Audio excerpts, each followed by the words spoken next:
Nakuru, President Ruto expanded the office of the Prime Cabinet Secretary to include the Ministry of Foreign and Diaspora Affairs, headed by Musalia Mudavadi.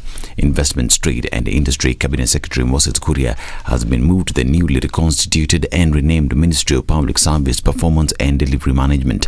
His Foreign and Diaspora Affairs counterpart Alfred Mutua, on his part, heads to the Ministry of Tourism and Wildlife. The President established a new docket for the Ministry of Gender, Culture, the Arts and Heritage, which will be headed by Aisha Jumwa. Ruto further reconstituted the renamed the Ministry of Youth Affairs, the Arts and Sports to the Ministry of Youth Affairs and Sports, and will remain under Ababu Namwamba, who was not affected by the reshuffle. Rebecca Miano now replaces Kuria at the Ministry of Investments, Trade and Industry, leaving the Ministry of East African Community, the Essels and Regional Development to Penina Malonza. Alice Wahome heads over to the Ministry of Lands, Public Works, Housing and Urban Development, switching positions with Zakaria Njeru, who now takes over the Ministry of Water, Sanitation and Irrigation. The head of state also reorganized the principal secretaries, with Hassama Kello taking over the State Department for Essels and Regional Development. Julius Korir stepped into the State Department for Water and Sanitation, and Geoffrey Kaituko the State Department for Shipping and Maritime Development. Other reorganizations among principal secretaries include Shadrach Mwadime of Labour, Skills and Development, Paul Rono, Crops Development, Idris Salim Dakota, Cabinet Affairs, Anne Wangombe, Gender and Affirmative Action, and Veronica Nduva, Performance and Delivery Management. Former Senator Isaac Mwaura is the government spokesperson. Mwaura will be deputized by Mwanaisha Chidzuga and Gabriel Mutuma.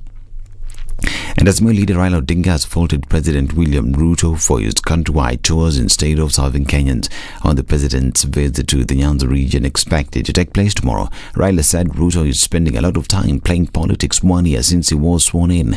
In an interview with KTN News, he said that none of the projects he claims he is going to launch in Nyanza have been implemented by his government. Of course, Mr. Ruto is entitled to travel all over the country. But what we have issue with is when he moves around to try to also sell his older party at the same time, because then that amounts to campaigning.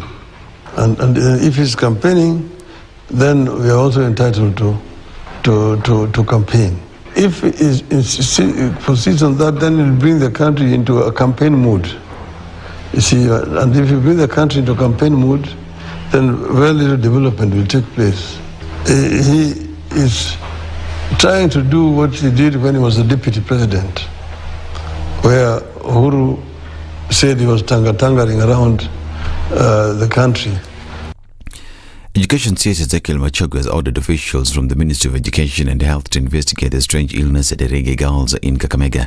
Speaking after the closure of the school, Mugo also said that only 30 students were still admitted as the rest had been treated and discharged across various hospitals.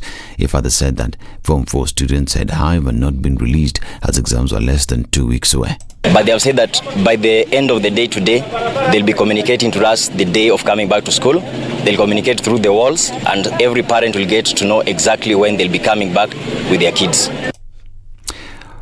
Former Mama Lucy Hospital employees Fred Leparan and Selina War have been handed their sentences by Milimani Court in a case they were convicted of child trafficking and neglect offences. Magistrate Esther Kimilu ruled that the first accused Leparan would serve in jail term of 35 years, while the second accused Selina would pay a fine of 300,000 shillings or serve a jail term of 2 years. Now, Defence Cabinet Secretary Ednah has announced that the last contingent of Kenya troops operating under the African Union Transition Mission in Somalia will complete their withdrawal by December 31st, 2024. Responding to questions from Senators, Duale said the departure of the troops will, however, depend on the success rate of the peacekeeping mission. Because of several factors, then that decision does not lie with the government of Kenya, doesn't lie with anybody else. It lies with the AU Peace and Security Commission and lies with the UN Security Council. But Speaker, while we remain committed to fulfilling our obligation under ATMIS, any decision on the exit of Kenyan troops from Somalia will be made in consultation with the ATMIS partners. This is Newswire. Dennis Aseto. Good morning.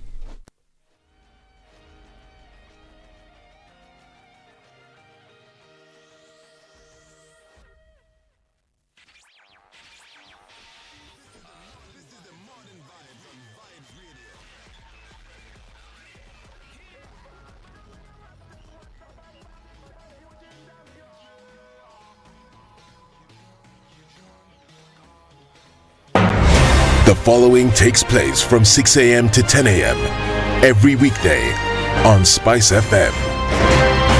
Revenge is for children. It's for kids. When you grow up, you realize the best revenge you can take on somebody is to ignore them. Now, I'm just new in politics. It is not everybody's cup of tea. That's why some people come in one term and that's it for them. Political parties in this country do not have ideologies, whether luring or otherwise. And that is the effect of corruption. Any time an offense occurs anywhere in the country, it is the job of the Inspector General to look into it. Whether it's corruption, whether it's murder, whether it's betting, that is his job. If we have chosen to be a corrupt nation, then we produce corrupt leaders. Everything then becomes chaotic that you cannot be. If you go out of this country and come back the same person, then you have a problem. Buy land, 1 million. Put it there for 5 years. What's the purpose? It'll have increased in value. No, that's the thing. That's darkness. That's an eclipse. You don't do that.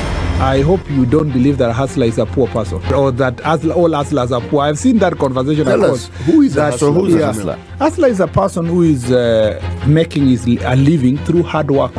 Corruption in Kenya is a political accusation. The people who are actually corrupt are not pointed fingers at. Kenya is not free. Kenya imeshikwa na mateka. It's under siege. Have you seen that lodge on Nyeri Road? Very high fence. You can't even windows sleep inside. Up near the ceiling. Yes. And if you walk that midnight, you see bats the size of cows. And when it rains, it doesn't rain on that building. Yes. When you're at All Saints and it's raining, it doesn't rain on that building. The things people will believe. The Situation Room, Kenya's biggest conversation.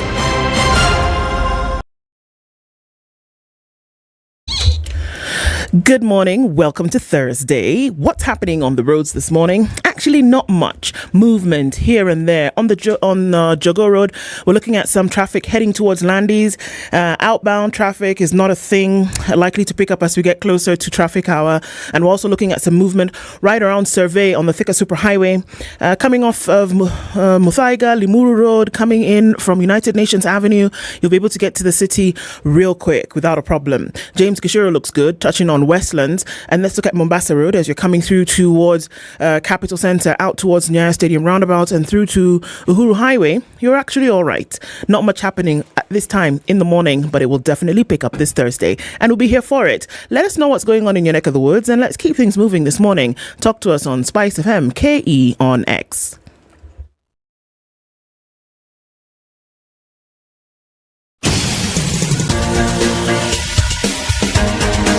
This is The Situation Room, the home of hard-hitting political commentary and penetrating insights about the state of the nation. This is a talk radio experience like no other. The Situation Room, a place for hard truths, debates, and elevated conversations. The Situation Room, witty, political, engaging, deep, controversial. In the room, we have C.T. Muga, researcher, academic, seasoned political observer, a fountain of wisdom in these politically uncertain times. Ndu Okoh, Nigerian by birth, Kenyan by choice, communications expert, Pan-Africanist, a truth seeker and believer in people power, and Eric Latiff, agent provocateur, the man in the chair, seasoned journalist, news hound, a man who believes in punching up, not down.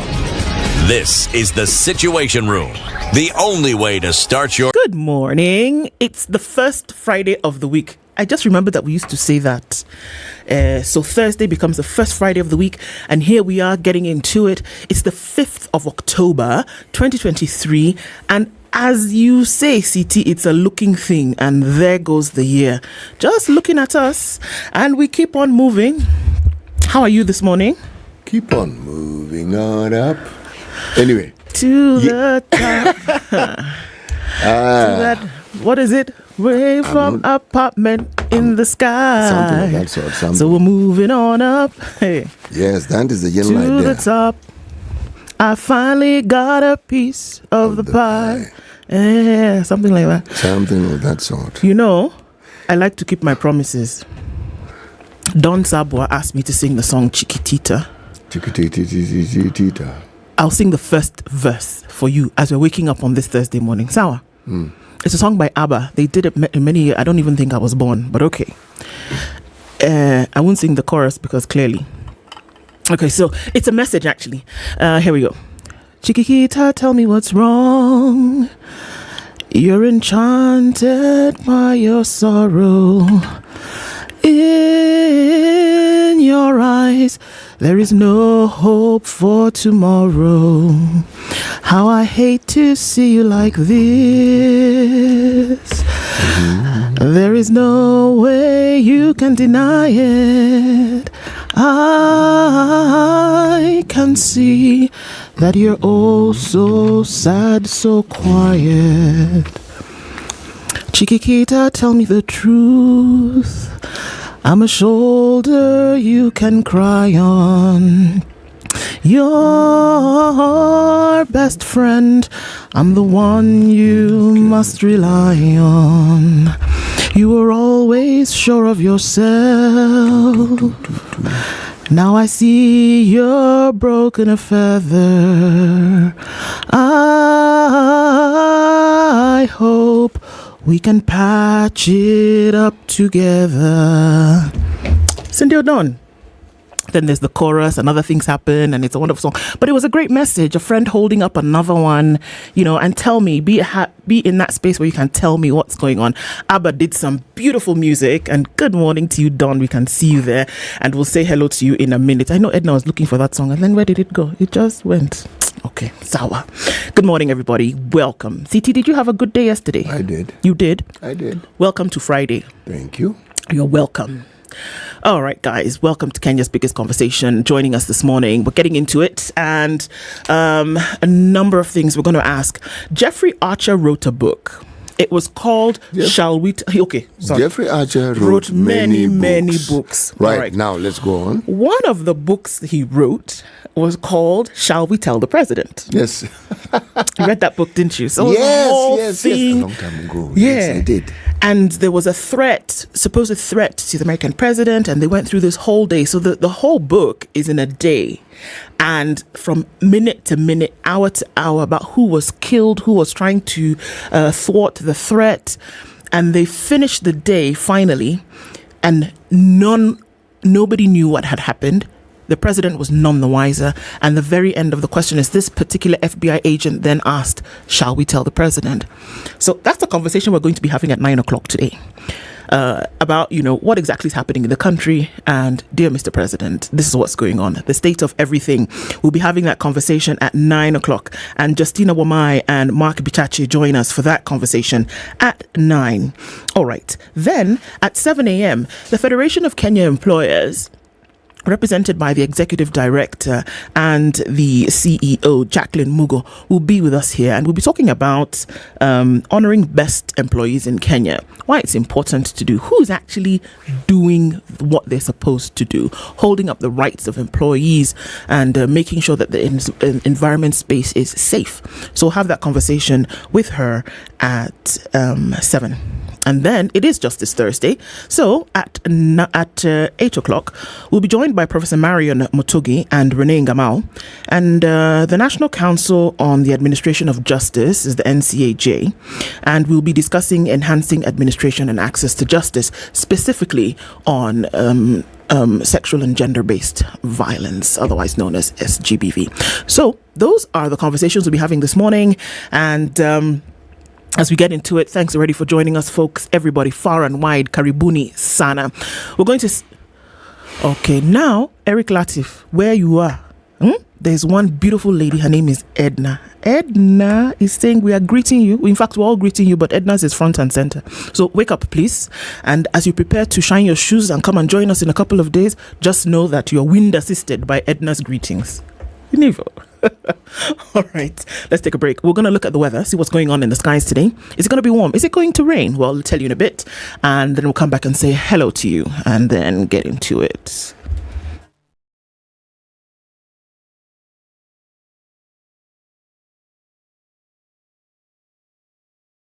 This is the Situation Room, the only way to start your day.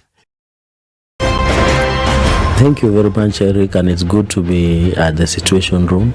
Always a pleasure coming here. This is the most challenging interview panel in Kenya. You guys are very well informed, and as you can see, Charles today very philosophical. To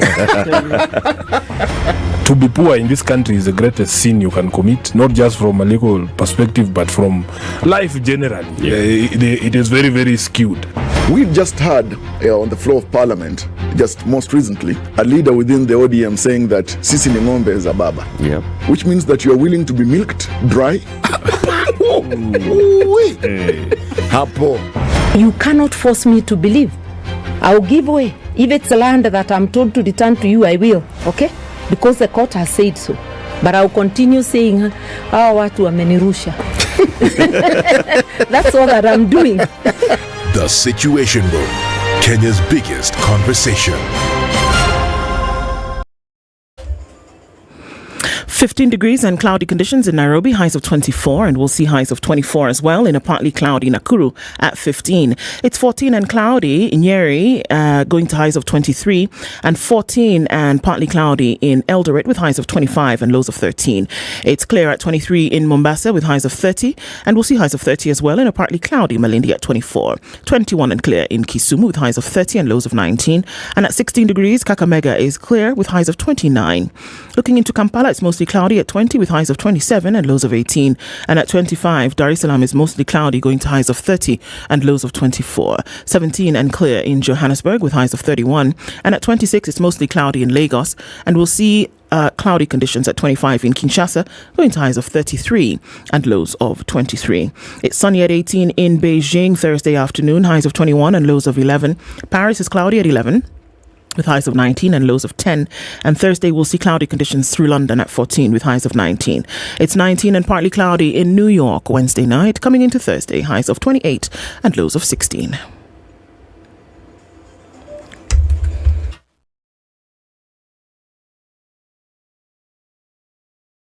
Spice FM. Spice up your life.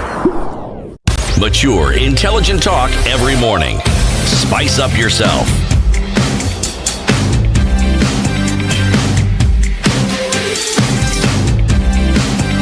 Mornings done right. 94. Good morning, everybody. We see you trickling in, and let me just say, it doesn't matter what it is. Every day that you join us here, we're very, very happy that you do. Sending in your comments, participating in the conversations. It's important to talk. So, absolutely. Everybody always welcome. Don, we see you waking up at the crack of dawn, and good morning to you. You say that the bumps on the southern bypass are a death trap, catching motorists by surprise. Yeah, that was quite unfortunate what we saw yesterday. We'll have a mention about that in a minute.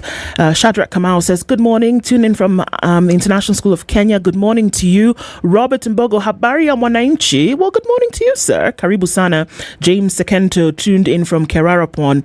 Good morning. And you said Eleanor is real, or did you mean El Nino?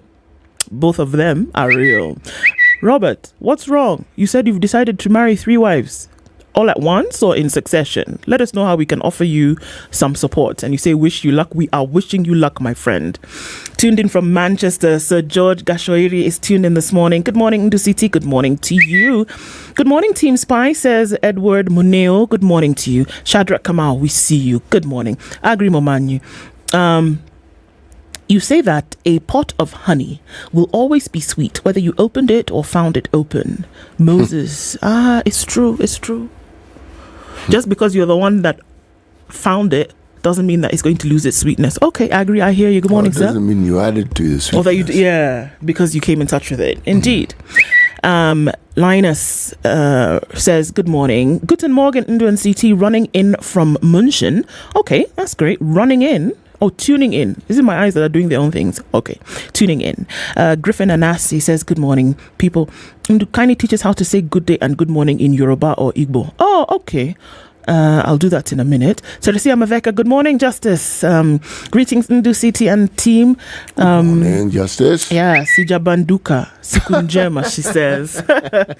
Good to have you here this morning as well. Adi Rahman Ahmed says, good morning. Good morning to you, brother. Good to have you here as well. Brian Langat says, good morning, locked in from Sotik. And hello, all. Good day, all. Positive progress in acronyms. Why, thank you, Deep State. It's good to have some positive greetings from you this morning as well. You want to bring back the professor, and that's Wandia and Joya. Yes, we will at some point. Those conversations need to continue. Robert and Boga, we see you. Good morning. Good morning, Ndu CT. Ednah, always good to have you in. Thank you very much. Jeffa, John Kiangu, Leshan Sancha, and Afro Jamaican, we see you. Steve Gittal, good morning. Good morning, listening in from Seattle. Good to have you here as well. Jane Kinaro, tuned in from London, Nakuru. Samuel is here, says lovely song, well sung indeed. Flo Amenyo, Ndu, you're not singing, but talk singing. Okay, I don't know what that is, but okay, great, Flo. Good to have you in. Donald Awili says, good song. What does Chiquitita mean? Chiquitita was the name, I think, of somebody, a friend, a lady. I think it was just somebody's name, right? Carol Nyambura, good morning. Anthony Onyango, good morning. And many, many more people. Wairimo is in California. She's not logged in yet, but sister, good morning to you when you do join us. Karibuni sana. All right. CT has a proverb from the West. I do. Yeah. Uganda. Uganda. A foolish person shouldn't make you foolish. It is true. They shouldn't. Watch the company you keep, perhaps. Birds of a feather should not flock together. Well, I don't know. Something like that. Something like that. Something like that. A foolish person should not make you foolish. You can hang around them, but you should not imbibe their characteristics and attributes, perhaps? Yes. That is a proverb from the Republic of Uganda.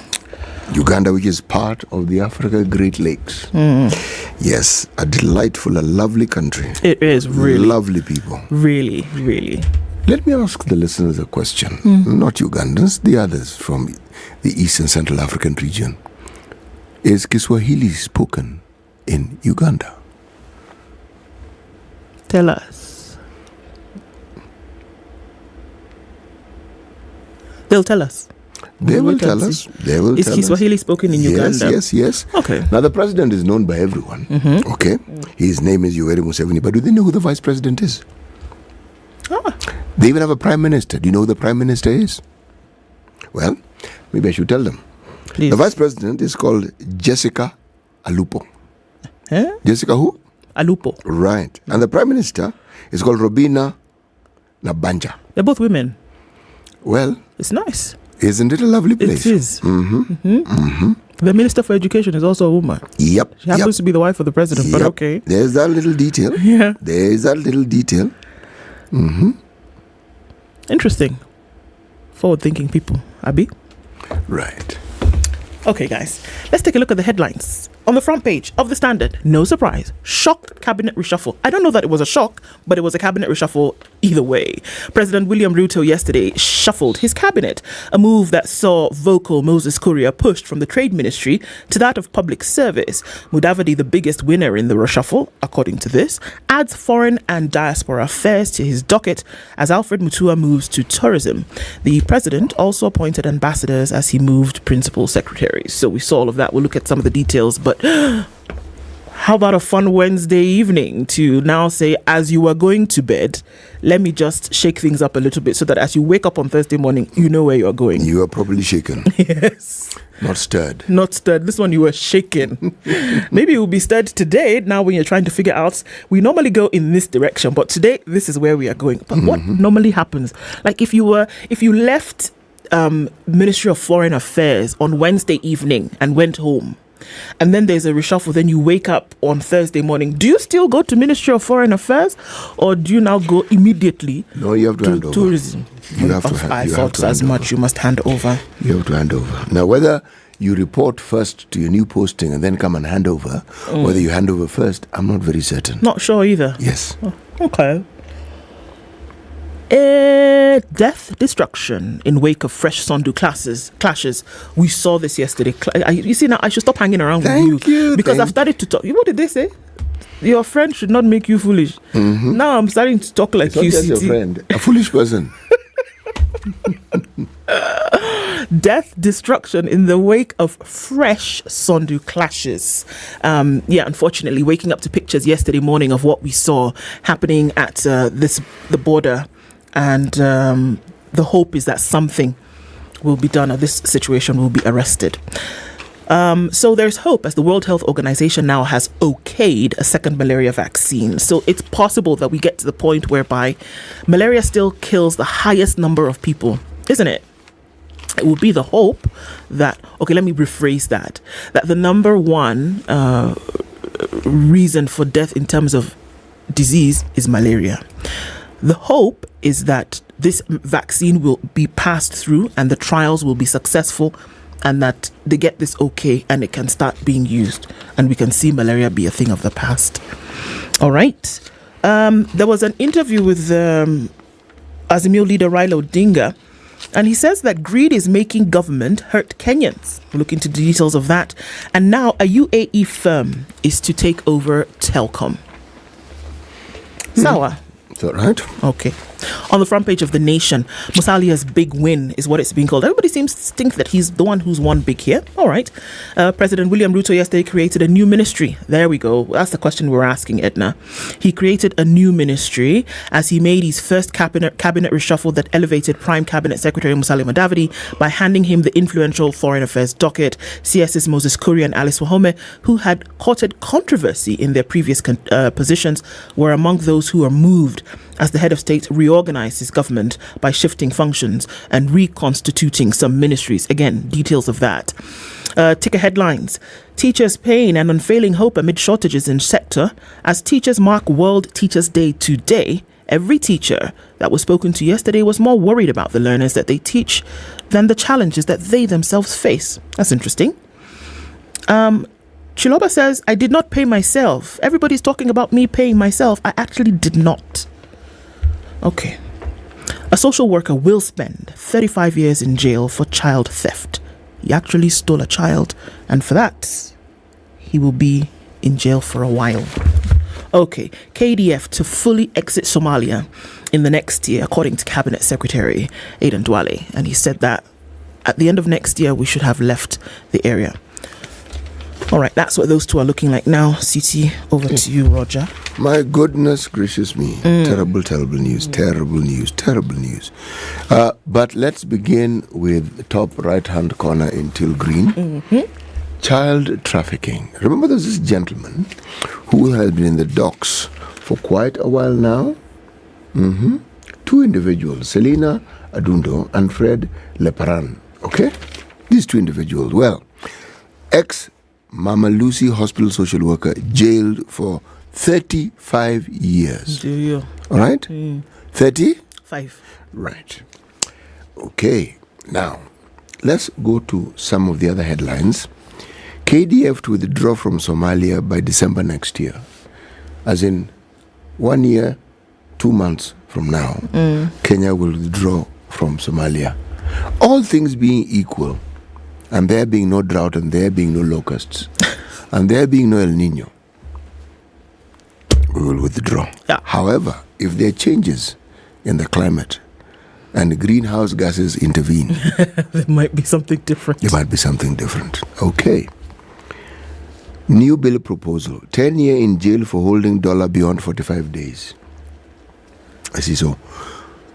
Who though? Well, that is, you will pay up to 15% of the value of the dollar held for 45 days. A new draft law proposed by Rongo MP Paul Abur said the purpose of the bill is to combat hoarding of the dollar to offer support to the Kenyan shilling.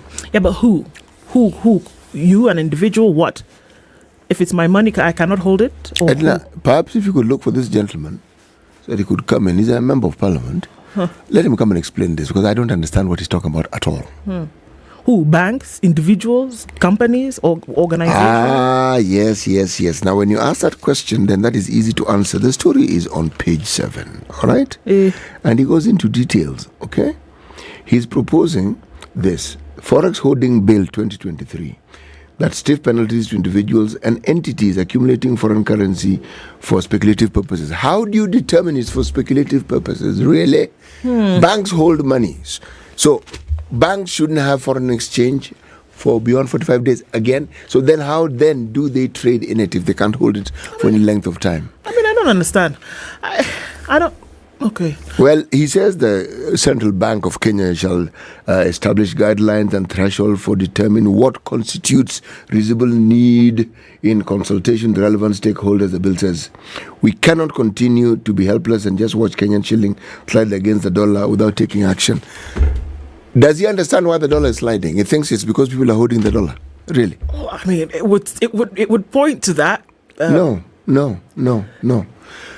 Look, all you need to do is Google why shillings lose value, why currencies lose value, okay?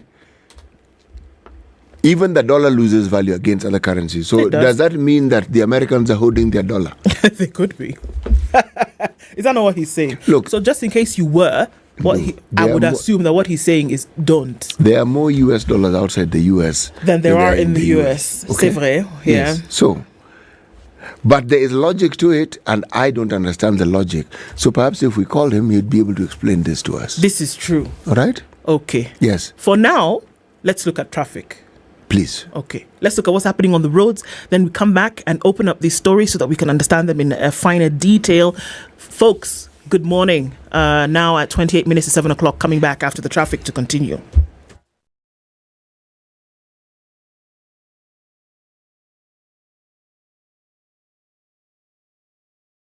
This is the Situation Room, the only way to start your day. It's critical that people pay taxes. But then taxation has to have a limit. When you start overtaxing people beyond certain limit, then this is now we call robbery with violence. We are all struggling, but we don't show. If you're not doing well, shame on you. But you have to say, I'm broke and I'm struggling. We are not okay until everybody is okay.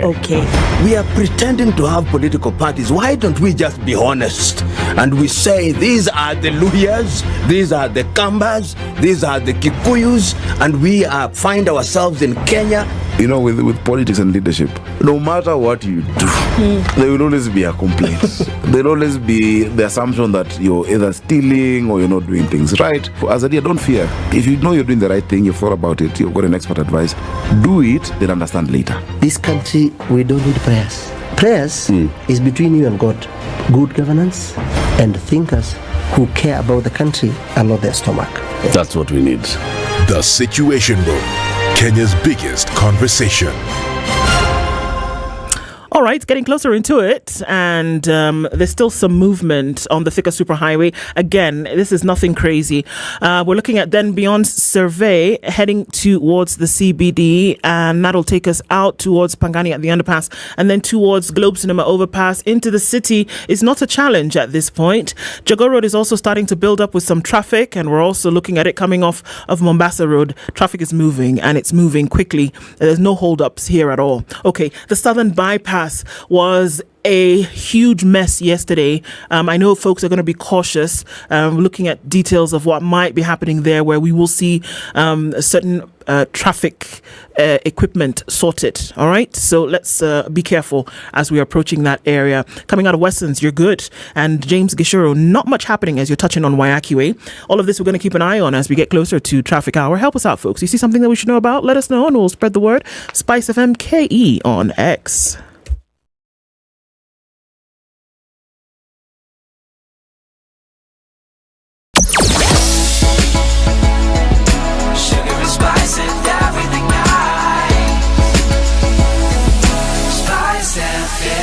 Spice up your life. Mature, intelligent talk every morning. Spice up yourself.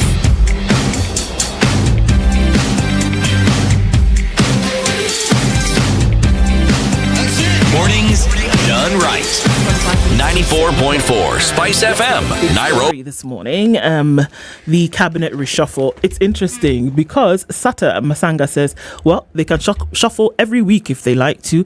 What we were looking for is results. Okay, Sata, that's interesting. Now, looking at the story, and we're looking at certain moves that were made, right? Dr. Alfred Mutua now leaves the Ministry of Foreign Affairs and he goes to Tourism and Wildlife. The Office of the Prime Cabinet Secretary remains the Office of the Prime Cabinet Secretary. Secretary, but it also adds a critical ministry, and that is the Ministry of Foreign and Diaspora Affairs. All right. Rebecca Miano now goes to investments, trade and industry, otherwise known as MITI. Moses Kuria leaves the Ministry of Investments, Trade and Industry and goes to Public Service, Performance and Delivery Management.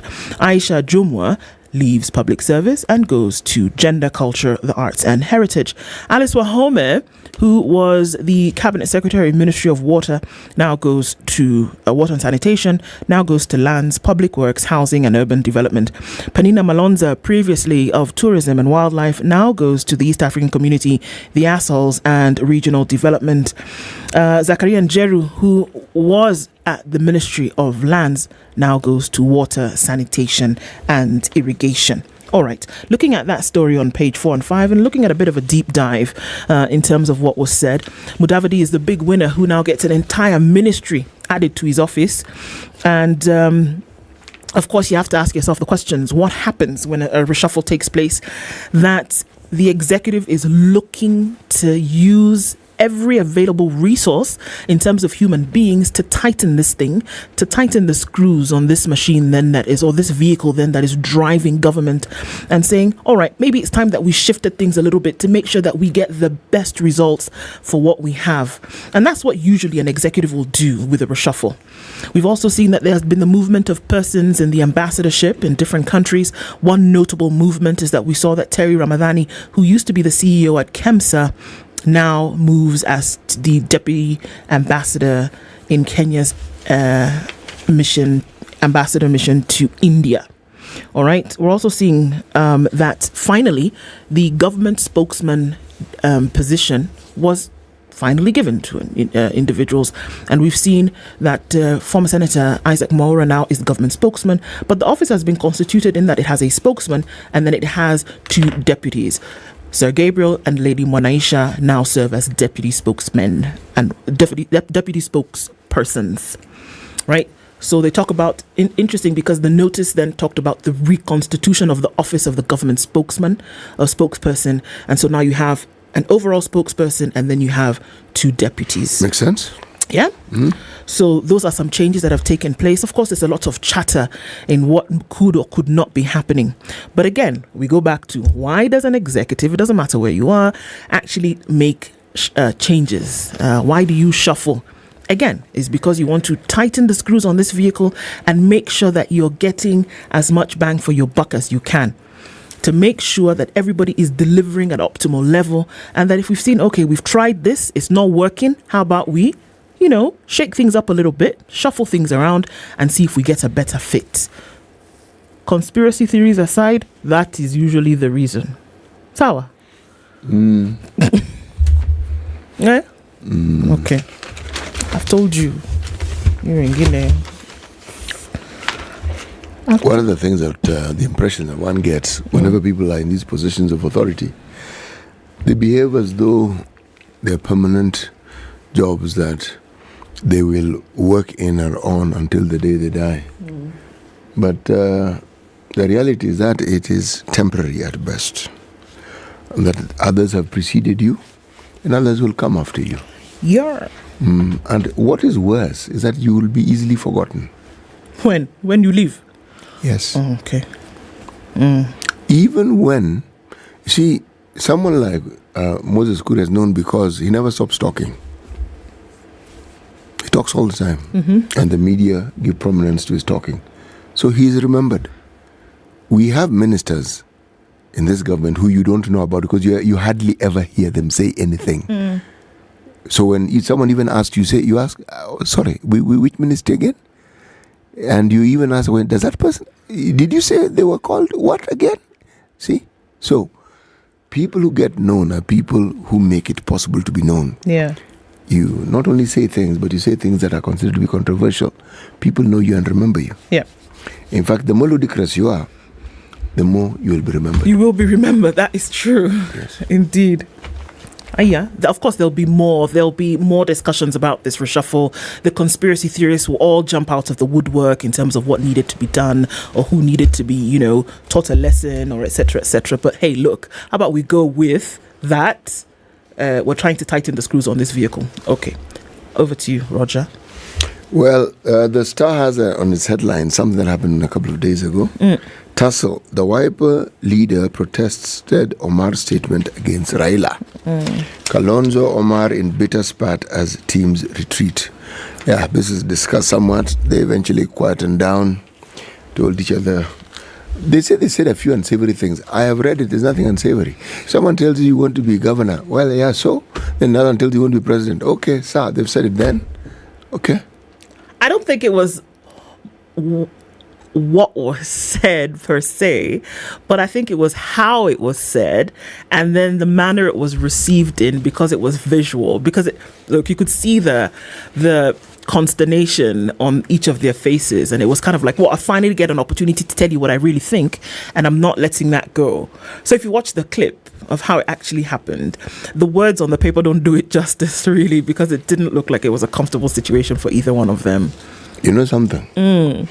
If the purpose is to hurl insults at each other, why don't you just get to it? Insult people. And just finish it. Yeah, I mean, say what you really want to say. Call them names. If you want to bring their relatives into the conversation, by all means, do so. Bring it. If you want to bring their parents into the conversation, do so. The full hog. So when we say there was not a bit exchange, there were insults hurled, then we say, yeah, this one constituted an insult. All right. Okay. But that didn't happen, did it? No. Okay, let's look at what the Business Daily. In the Business Daily, they don't report these things. No, you can spat all you like. You can, you can predict all you like. But they'll tell you that Emirati company gets majority stake in Telecom Helio's exit. That's what they will tell you. Yes, they will. All right, then they'll also tell you why NSE has been ranked the worst performing in Africa. At the National Securities Exchange, that's ours. Okay. Worst performing in Africa? Yes, has been ranked the worst performing African browse in the first 9 months of the year in dollar returns, heightening the impact of foreign exits and global shocks on East Africa's biggest stock market. Who rates this? Right. The ranking, I was getting there. Okay, I was going to get there. No. It's good you asked. It's good you asked, right? It's called a preamble. The ranking on the Morgan Stanley Capital International Index, a key source of investment information for foreign investors, comes on the back of another disputed analysis by Bloomberg that found the NSE was one of the worst performing stock markets in the world. I'm just reading. I'm injecting a little drama in my voice. Clearly. But I'm just reading, okay? Right. Following the decline of NSE All-Share Index, the story is on page 2, and I turn the page and I continue on page 2. Voila. What was I reading? Right. MSCI, that was the other thing that I mentioned not very long ago. Remember the Morgan Stanley Capital Inventories? That's MSCI. Yes. Morgan Stanley Capital International Index. Okay? Now these fellows, they tracked 3 Kenyan blue chips: Safaricom, Equity Group, and EABL, exposing them to foreign investors who had often dominated trading on these counters. Found that the Kenya index shed 41.9% to stand at 627.4 points, with the Zimbabwe Stock Exchange coming as the second worst performing at negative 34%. Sorry, hold on a minute. When they talk about worst performing, what's the barometer for that? They're saying in terms of collection, in terms of trading, of volume of shares. Yes. And then returns. Yes, and then exit of investors, because if they are foreign investors, they invested in dollars. So you assume if they exited, the dollars also exit with them. Okay. So the net worth of the stocks that you have diminish.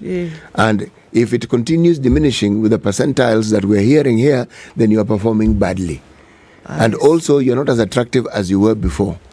I see. Yeah, that is how it happens. And it so happens that this particular stock market was very active with players who we turn as foreign investors. It is like that.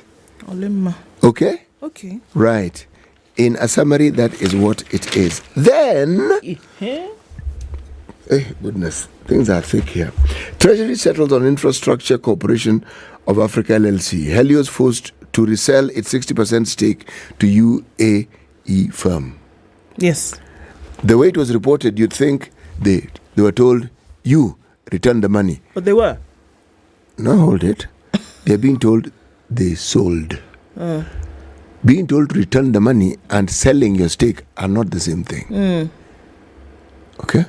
And how you can be told to return the money and you actually bought and you're given, how that's supposed to happen? So now I'll give you back. You sell me a jacket and I give you the money. If I want to give you, I'll give you back. How do you force me to give you back money? No, because it was government to government. So now government steps in and says, excuse me, please. No, sorry, it was as in the government to private investment. No, the government to government I'm talking about is the previous administration and the current administration. So now current administration comes and says, okay, what we had done before as a previous administration, we're actually saying no.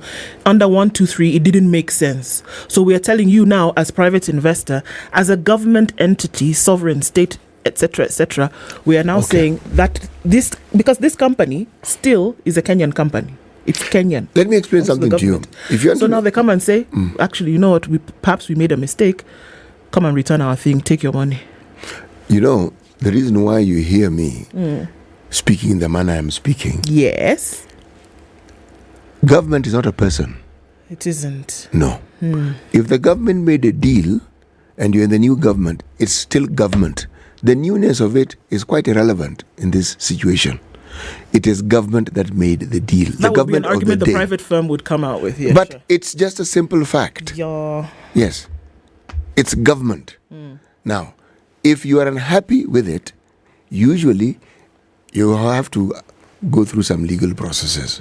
Because when you buy, sell, government, blah, blah, blah, there are legal processes that take place. Okay? It's not just cut and dry. No, it's not like marbles. When you're in the place, they give me back my marbles. No, it's not like that. Here's your money, I'm not doing it again. No, it's not quite like that. It's not quite like that. But also remember, the reporting and the headlines don't seem to agree.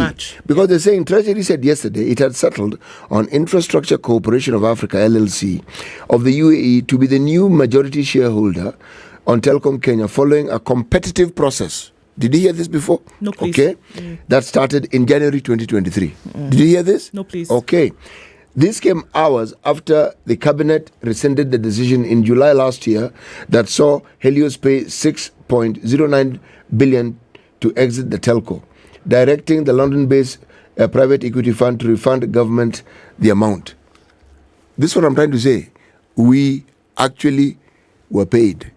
Yes. Signed, sealed, stamped. And then the reporting that you are ordered to return the money. And there was a deal that was signed. How?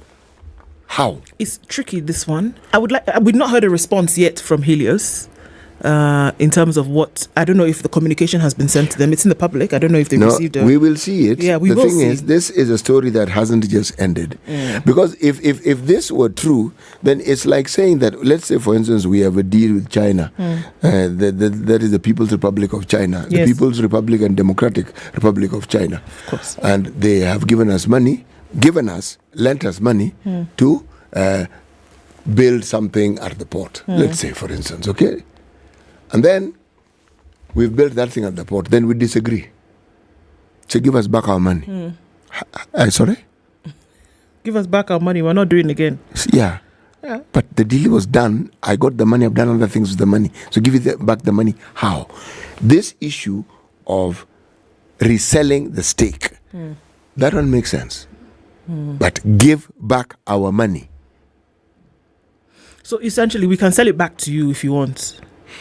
If the contract stated that could happen, then it is easy, it will be done. Yeah. If it didn't, then it's tricky. Then it's a bit tricky. But of concern here is this, are you then setting a precedent that one should look at and one should be wary that when you're doing business with the government of Kenya, rest assured these guys can do an about turn on you until you return their money? Yeah. Is this what you're saying? Because is this what will be heard? If you didn't like the previous government, the deal, well, yes, you don't. But it was the government that made the deal. Simple. It's not complicated. So you're asking yourself to be a bit wary, yes, just to be sure that it actually doesn't then, get chucked out the window. Yes. All right.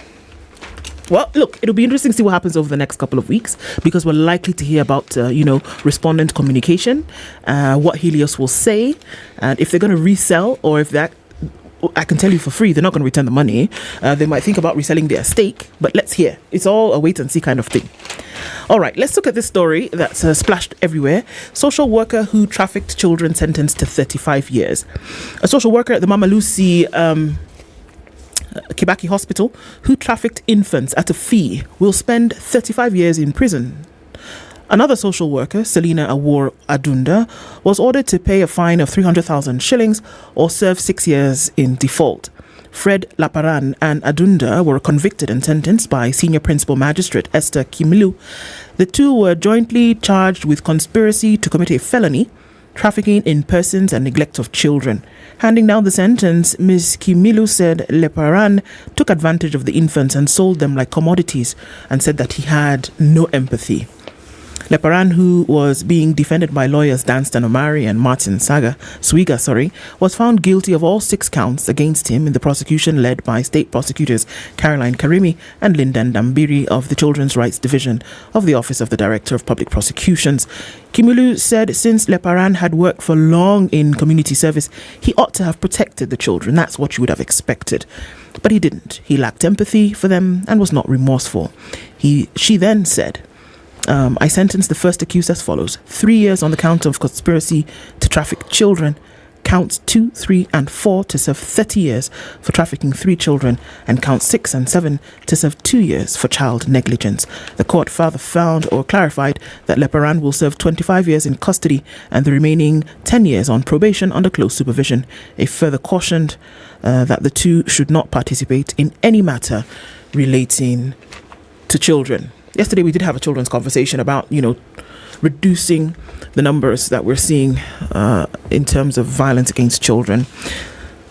Many would argue that this judgment was fair. Some would have said 35 years is not enough, imagining the families that lost their children and those and how they were sold like tomatoes in the market. These are children, for goodness sake. So the courts are working. CT, every time you hear a story like this, you say, well, this is a good thing because we are seeing justice delivered. We are seeing that you can actually go through the courts and that justice will be delivered. Maybe some families will not get their children back. Maybe they will. But it's working. And it's good to see things like this. It's very sad to see that the incident happened in the first place, but that there can be recompense in one way or another. I think also that works. Did you know that MPs want school capitation up fourfold to fund CBC costs? Did you know that? Well, there was chatter. Well, it's in the papers, and they're saying currently it's 1,420. They said no. And again, I repeat, no, not enough. Yeah. They want it moved to 760 to cater for the cost of implementing the competency-based curriculum. And the story goes on and on and on and on and on. The debate ought to be, at the end of the CBC, what will we see? What sort of Kenyan will this system produce? And how is this person going to be relevant to the 21st century and to ushering in a new generation of people who do things in a certain way that would then usher the economy and the country in a different way? Even if you allocate this money, will the money make these students better? Someone will say, no, City, you've missed the point. Facilities, blah, blah, blah, blah, blah, blah, blah, blah, blah, blah. We know how that goes. We do. We know how that goes. We do. Of the monies that the Ministry of Education currently have, don't we have a huge hoo-ha about whether the money actually went to the places it was supposed to, whether it did what it was supposed to do? So you think if you increase it, all of a sudden, the shenanigans will cease? Yeah. It won't cease. What you'll have done is opened, not a Pandora's box, you'll have opened very many Pandora boxes. And to close them is going to be an issue. You will not be able to close them because there are people who specialize in keeping them open. What? Well, let's talk about another kind of closing, exit. CS Aiden Dwale says, and of course that's the Ministry of Defence, says that in a year, and that's next year, the Kenya Defence Forces more than 10-year stay in Somalia will come to an end in December 2024. This is what he announced. He said that the withdrawal of more than 4,000 KDF soldiers under the African Union Transitional Mission in Somalia, which is ATMIS, is already underway. So they've started the withdrawal mechanism. He added that the withdrawal of ATMIS forces would be done in 4 phases as security responsibilities are gradually transferred to the Somali security forces under the Somalia Transition Plan. So they're starting to hand over this control of keeping the peace as it has been for the last 10 years. Yesterday, before the Senate, he said he declined to reveal the number of KDF soldiers who've lost their lives during the mission, which began in 2012. I can understand that, of course, for security purposes. The last troops were expected to leave Somalia on the 31st of December 2024, as per the African Union and the United Nations Security Council resolution and plan. According to the CS, the first phase of the drawdown has already been completed, with a total of 2,000 ATMIS soldiers having left in June. This included 400 each from Kenya, Uganda, Ethiopia, 600 from Burundi, and 200 from Djibouti. Duale said the second phase of the plan, which involves the withdrawal of 3,000 soldiers, was scheduled for the 30th of September, when Kenya was to withdraw 754 personnel, including 600 soldiers and 154 other officers. However, he said that plan paused because it was waiting for a decision by the African Union and the United Nations on a request by the Somalia government for a 3-month extension. So the Somalia government said, okay, just give us a little more time. Let's ensure that certain things are in place before this additional 754 actually leave. He also did talk about some numbers in terms of compensation for families for what happened to soldiers who did lose their lives. He did not give the numbers, neither did he give their names, but said, look, there's compensation from the government and also from this unified force from country to country for that. So it'll be interesting to see what the next 1 year looks like and the withdrawal plan. He seems to be transparent about it in terms of what is going on. But again, for me, I see this as a plan that worked. 10 years ago, there was the talk of, look, go into the country of Somalia, try as much as possible to institute a state of controlled peace. And there have been, turn-ups every now and then.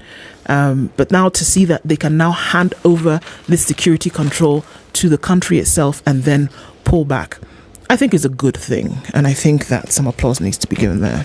All right. Want to give one more, CT, quickly? One more. This is good news. Kenya tops Africa in e-infrastructure. This is according to a company in Netherlands that is based as a cybersecurity firm. It's called Surfshark. See? Well done, Thank CT. you. And it analyzed 25 African countries. And it says Kenya has the highest quality of electronic infrastructure in Africa. Let me repeat. Please. Kenya has the highest quality of electronic infrastructure in Africa. There you go. According to them. Okay? E-infrastructure comprises tools required for integration of various technologies such as internet, broadband, channels, broadband, computing power, bandwidth, okay, provisioning, data storage, grid-based resource sharing, etc. I have understood nothing, but I'm saying you stopped at Kenya Best Africa. That's yes. This broad-based, digging, fishing, nini, it's good. It's all web related. It's very good. It's good. It's very good.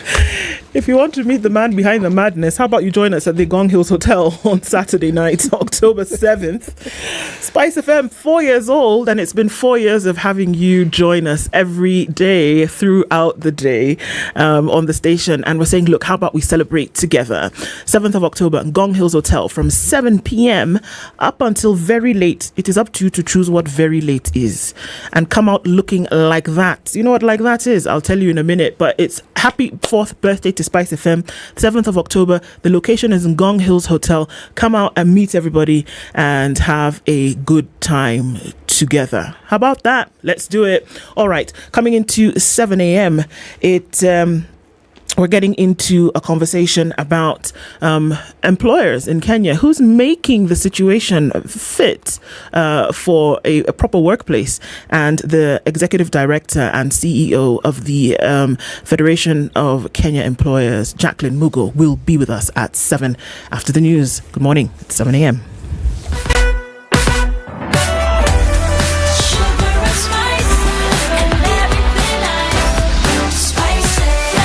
Spice up your life.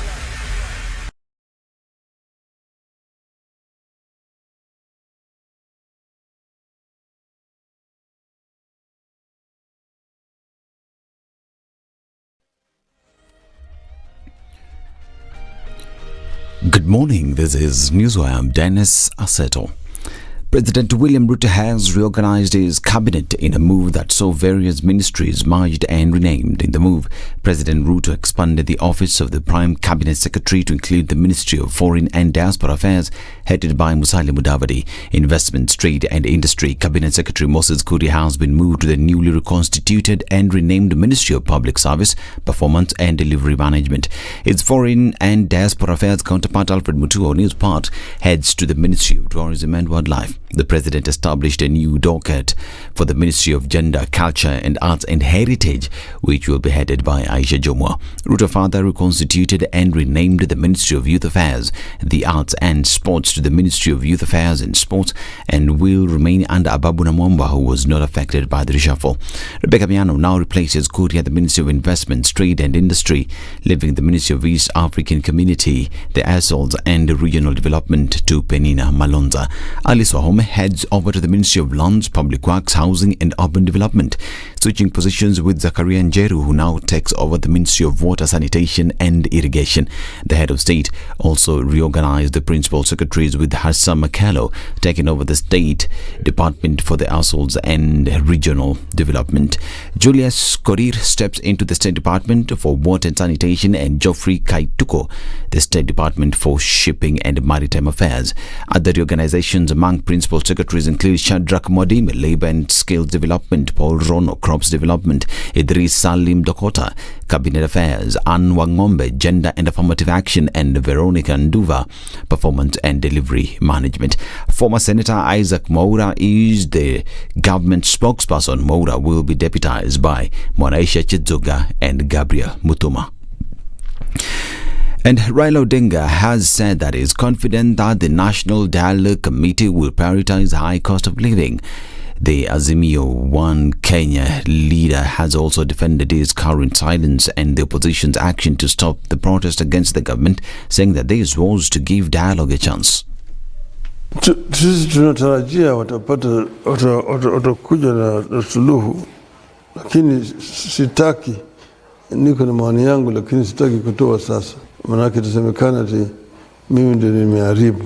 Mimi nataka nisubiri mpaka mazungumzo yaishe, na ikiwa kama suluhu itapatikana basi itakuwa sawa sawa. Lakini ikiwa kama kutakuwa na tatizo, tutaendelea kupambana vile tulikuwa tunapambana. Odinga has also criticized Deputy President Rigathi Gachagua. He says is not fit for the position. Huyo bwana Gachagua nimesema ni mtu ambaye astahili awe anakuwa kama naibu wa rais wa taifa. Manake mdomo yake ni chafu. Anajifanya kama yeye ni naibu rais wa taifa ya Mlima Kenya. Upande zile za Kenya zingine ni kigeni kwake. Akaongea anasema wao na sisi. Na tena anasema Kenya ni kampuni ambayo zina hisa. Kuna wengine wana hisa mingi zaidi, wengine wana hisa chache, na wengine hawana chochote. He also condemned the taxes levied on Kenyans by the Kenya Kwanza administration and the investors. Yani, sio lazima upandishe ushuru. Unaweka ushuru chini, unahakikisha kwamba hakuna mianya pale inavuja, na vile vile unapanua. Yani ni chini lakini unapanua. You widen the net. Ni kitu mzuri kwa serikali kuenda nje, kwenda kutafuta wafadhili au wafanyabiashara ambao wanaweza kuja hapa, lakini yote hayatakuwa dafu ikiwa kama mazingira ambayo nchini sio sawa. Nominated Member of Parliament Irene Mayaka moved a motion requesting that funds allocated for sanitary towels program be managed by a women representative. Parliament activities had to be suspended for a while as female MPs started chanting slogans in support of the motion.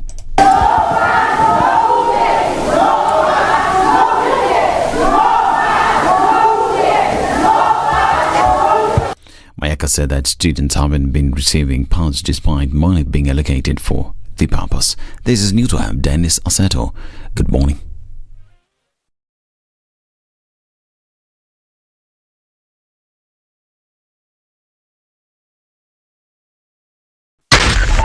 Spice FM, Nakuru.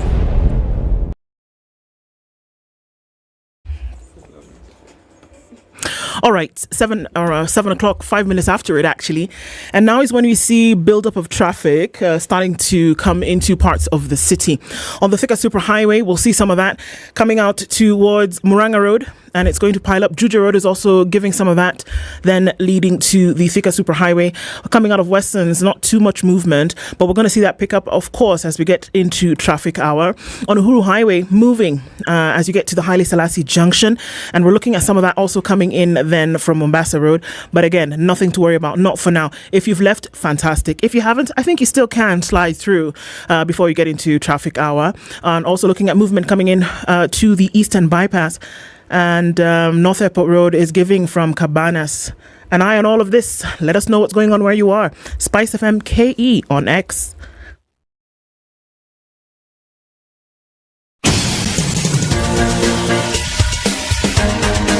This is The Situation Room, the home of hard-hitting political commentary and penetrating insights about the state of the nation. This is a talk radio experience like no other. The Situation Room, a place for hard truths, debates, and elevated conversations. The Situation Room, witty, political, engaging, deep, controversial. In the room, we have C.T. Muga, researcher, academic, seasoned political observer, a fountain of wisdom in these politically uncertain times. Ndu Okoh, Nigerian by birth, Kenyan by choice, communications expert, Pan-Africanist, a truth seeker and believer in people power, and Eric Latiff, agent provocateur, the man in the chair, seasoned journalist, news hound, a man who believes in punching up, not down. This is The Situation Room, the only way to start your day. Hour of Kenya's biggest conversation at 7 minutes after 7 o'clock on this Thursday, the 5th of October. Getting into our first conversation for this show today. And as we do that, welcome all our audiences on social media, coming in on our live streams, and our audience on KTN Home. Good morning. Ndu and CT Muga with you. Eric Siloe will be back next week, not to worry about that. And as we're getting into it this morning, we're getting into an employment and a celebration of employers conversation this hour. Before we get into it, the Standard Chartered Nairobi Marathon, still planning for it. It comes up on the 29th of October. It's Kenya's largest single-day athletics event. Where will you be on that day? I'll encourage you to be at Uhuru Gardens, where the race or the marathon will take off. It's a special one this year because it's the 20th edition. And have you registered? If you haven't, log on to www.nairobimarathon.com.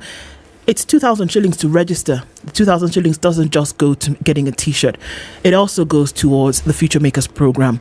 It helps young people, especially girls and people living with disability, to learn, earn and grow. Register, run and contribute to the lives of those who need them. Jacqueline Mugo is the Executive Director and CEO of the Federation of Kenya Employers, popularly known as FKE, and she's our guest in the hot seat this hour. Jacqueline, good morning. Good morning. It's a pleasure to be on this show. Thank you for being here this morning. Quite a number of things to open up today as we look into vetting employers and then getting to know a little bit more about the Federation. But before we get into it, CT welcomes all our esteemed guests with a proverb. Well, our proverbs for the whole of this week come from the country of Uganda. This is a simple proverb. We try to make Thursday proverbs as simple as possible and as easy to understand as possible. Nothing complicated. No elephants climbing trees and leopards drinking porridge. None of that stuff, okay? A foolish person shouldn't make you foolish. It's a prescriptive proverb, this one. What do you think about it, Jacqueline? I think the proverb can be looked at from different perspectives, but it recognizes that there are foolish people. People who are not wise, people who say the wrong things. And as an individual facing that kind of person or situation, you should hold your ground. You should rise above that and not be influenced by it. So you become the bigger person, and you show the right way. You hold on to your principles.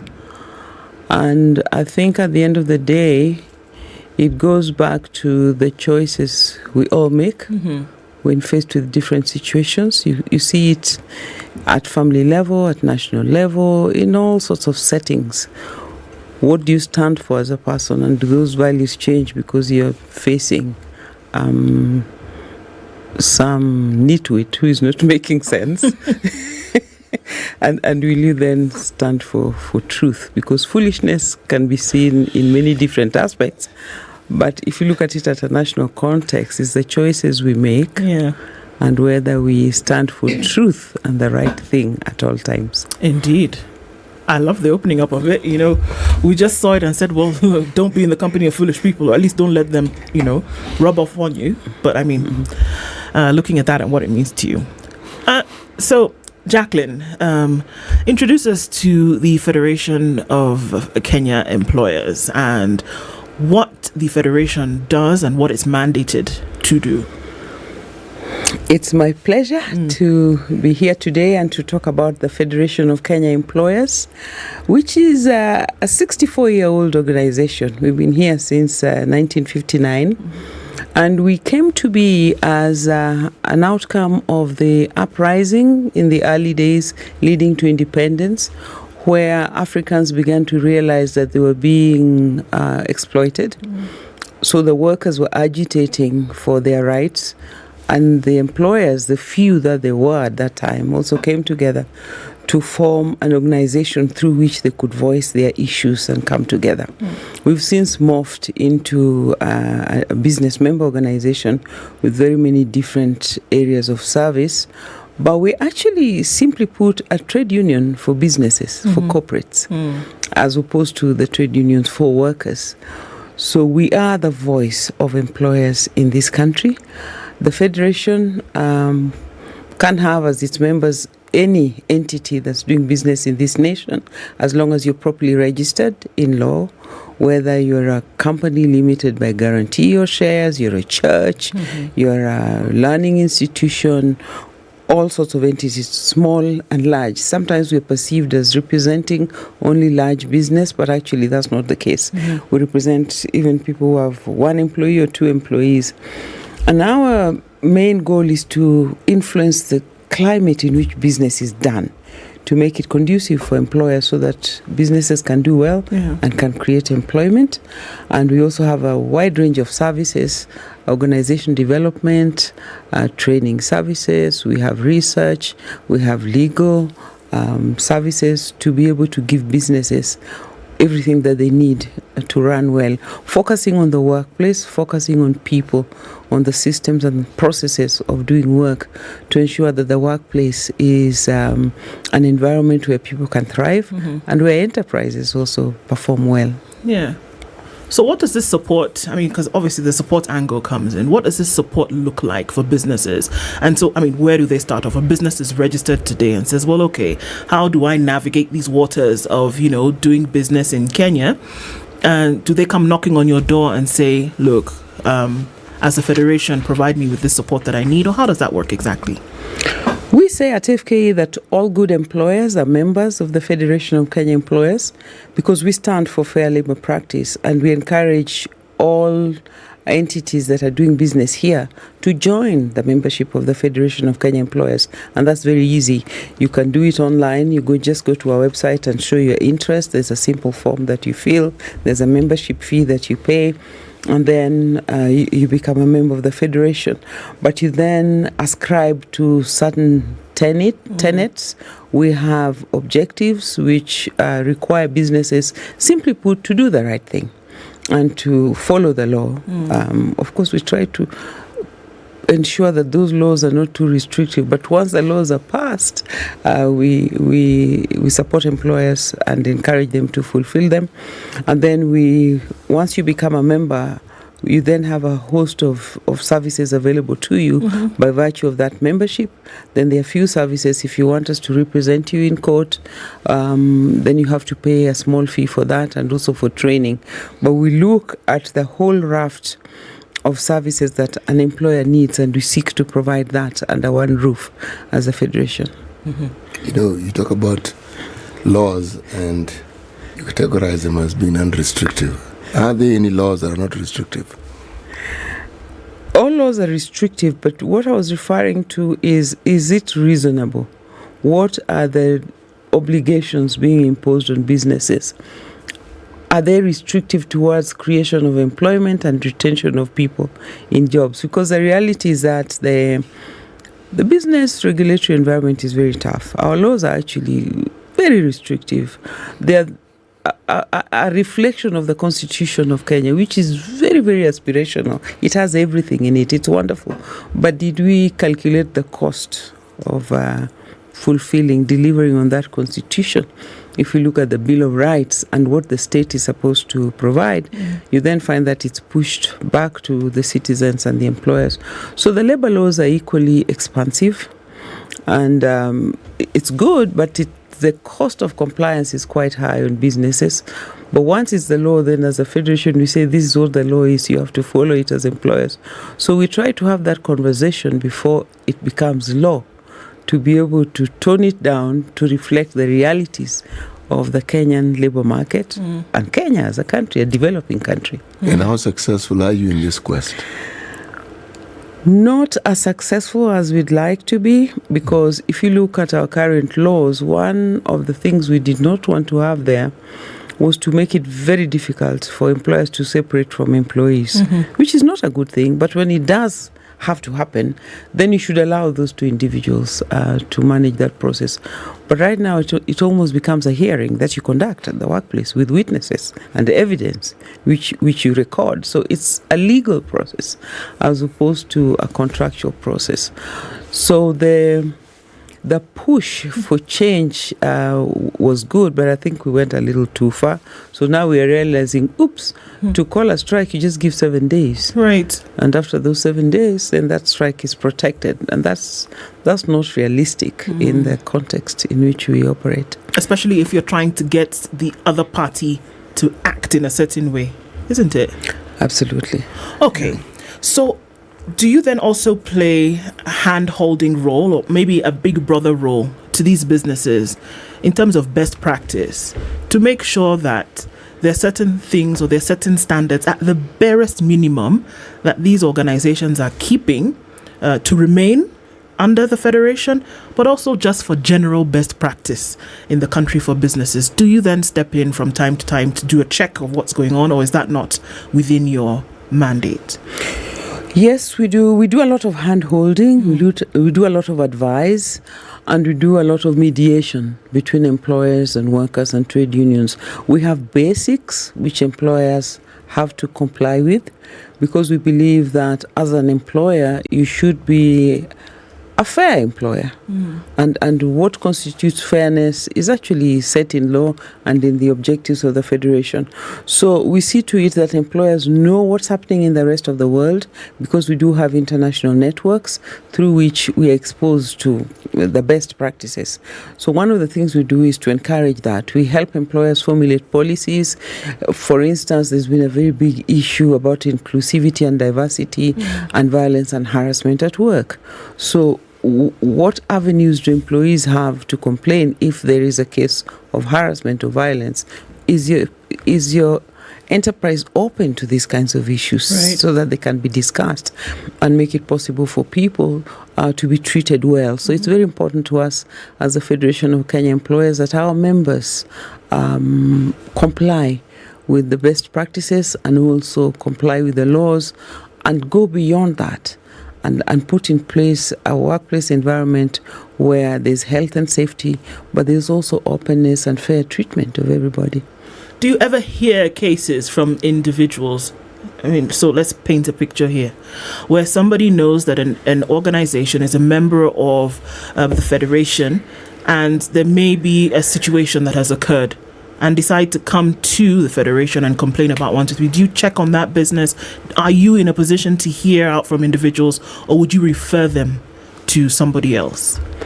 We get a lot of employees who come, they write, they call, they come physically to the Federation and ask us to represent them. Now, we represent businesses, but when an employee comes, we seek to find out, so who's the employer and what's the issue? Sometimes, if need be, we involve the trade union or we contact that enterprise. But you'll often find that these employees who come to us are actually not from member companies of the Federation. We then involve the Ministry of Labour to be able to handle that issue, to see to it that this person is given a fair hearing and an opportunity to have their case heard. But Kenyans sometimes are not very clear where do you go.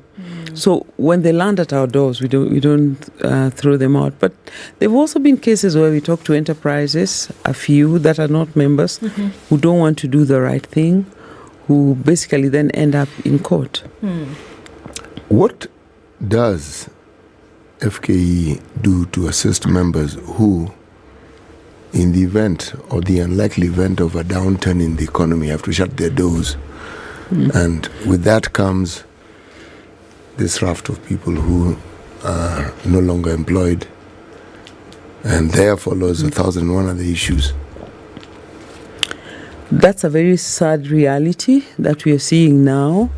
Even before COVID, we were seeing an increase in the number of redundancies, and the law actually addresses that. There are provisions of what should an employee who's being let go, not because they've done anything wrong, but because the enterprise cannot continue to keep them in service because it's in distress or the job has changed. We then ensure that that employee is paid. The employer then has some obligations to pay, and that is actually prescribed in law. There's a minimum you pay. But there are situations where enterprises collapse and they don't even have the money to pay those dues. It then becomes a very difficult scenario because that enterprise goes into a liquidation and the employees' benefits are not protected. There's a level that they are paid, which is a very small amount of money. But by and large, normally they are paid off, and at the rate of 15 days for each completed year of service at the very least. You are paid your pension, you are paid notice, but it's hardly ever enough for someone to start afresh. But there's that minimum that is provided for in law. So we do training, we prepare policies, we give advisories, and in many situations we also manage that process alongside the enterprise and the workers. Why I ask this question is, well, I'm thinking of an organization that is in distress. They've been your members, and sometimes whatever stress they are undergoing is beyond their capabilities. But yet within your membership, you have people who probably specialize in solving problems such as the one that particular entity may have. Are there ways in which you can have a symbiotic way of assisting a member rise out of the doldrums that they find themselves in? If it's a financial challenge, then it's problematic because as FK we don't have the finances. There's a joke that employers' organizations are very poor organizations or very rich individuals, and trade unions are the opposite. So we give the advice, we walk you through the legal quagmire of what you do was the right thing. We can connect you to financing if that's needed, but then you have to be able to service that loan. If you're already in distress, then that's a problem. But there are situations where we look at the obligations the employer has. How many employees do you have in service? What are their terms? There have been agreements with unions to reduce salaries so that we keep everybody, but everybody takes a 20% cut so that nobody loses their job. Should the enterprise do better in future, then that could be paid, or you just forgo it. So there are various options so that redundancy and letting go of people is always a last resort. Because these are skills you've developed. These are people you've worked with. And you know that if you're letting go of someone, then you're actually affecting very many other lives. So that's always a last resort. But when it has to happen, then we hold their hand. You know what comes to mind? I look at the history of some of the world's largest enterprises and how at the onset of that enterprise, when they were starting off, and they probably didn't have the sort of money that was required to pay the employees. Some offered equity. There are histories of companies that were actually going down. They were at the point where they were actually going to shut down. And they talked to the employees and say, folks, this is the situation that we're in. Can we agree that in lieu of this, we give you equity? I'm simply saying that we sometimes assume that when a company has a problem, that of necessity is one of liquidity. Liquidity sometimes, or the problems around liquidity are a manifestation of a problem that is not necessarily liquidity. Okay? It could be just poor management. Okay? Now, when you had an organization that has this huge reservoir of talent in terms of the organizations and the diversity of it, I'm simply thinking there are people who have the skills to be able to say, look, perhaps you ought to look at this thing differently. Perhaps you ought to change your business model. Perhaps you ought to partner with somebody else, meaning look for ways that go beyond just money, but again from the position of the membership. That is what was going on through my mind. You're very right. We have an organizational development wing that offers consultancies. We do strategy reviews. Before we agree that, yes, this is a case for redundancy or shutdown, we'll have looked at all the options and done a diagnostic of the challenges the business is facing through. Mind you, this is a member that you've been working with, so it won't come out of the blues unless they've been quiet about it. So you look at the situation the company is in and you try to get to the bottom of it. So what's the real problem? Usually, if it's not a financial issue or a bad management decision, it's relationships where the owners of the business have fallen out and it's beyond salvage. That then becomes very difficult because we do mediation where those being mediated are willing to review, to come together, and go through the hurdle they're facing. So it's the personalities that normally make it very difficult to have that kind of change. But if it's just a managerial issue or a challenge that was unforeseen, then yes, we can help organizations overcome that. Sometimes they have too many people, they're looking at a structure that's not working, a strategic decision that was wrong.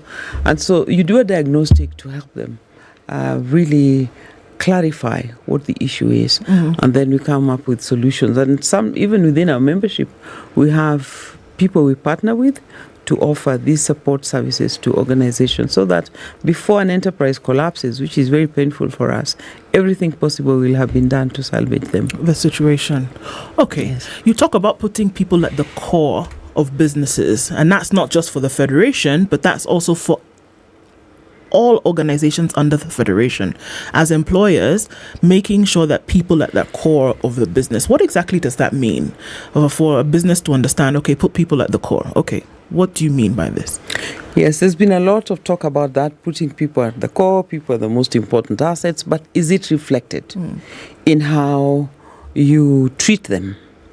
So we have an award, the Employee of the Year Awards, that actually celebrates that we have a category that just looks at the people element. What are the job descriptions they have? What are the reporting lines? What training opportunities do you give your people? Do you celebrate successes when they do well? How do you correct people when they don't perform, when they do the wrong thing? Do you work alongside them to help improve their skills? Do you understand the skill mix that you have? So that when Jackie is performing a certain way and struggling in an area, you probably find that that's not her area of strength. So have you put people in the right jobs with the right skills? And are you managing them in a way that enhances their productivity? So it's the investment in the people, the development of the people, the celebration of the successes at individual and corporate level. That's important so that people see that, yes, good performance is rewarded, and also how you punish wrongdoing. When you've done everything you can as an employer, as a leader, and this person is still doing the wrong thing, you must also deal with that to be able to send the right message to the rest of the workers, that the right thing is what is required. Let's take a break at this moment, and then we come back and dive deep into the awards and see then exactly what they're promising for employers, and then what we're asking employers actually making sure that they do. And if they recognize those, then it's possible that you could be in that category. Jacqueline Mugo is the executive director. Jacqueline Mugo is the executive director and CEO of the Federation of Kenya Employers. The awards are actually coming up on the 6th of October. That's tomorrow. And several categories have already been selected. Leadership and governance. Again, putting people at the core of your business and saying, are you one of those as an employer who falls into this category? Could be you who would be selected for these awards. Come tomorrow at the Safari Park Hotel, the 6th of October. And the Federation of Kenya Employers website is www.fke-kenya.org. Log on there and see what's happening. Attend the awards come the 6th of October and see who comes out on top. It's 29 minutes to 8. We'll be back after this.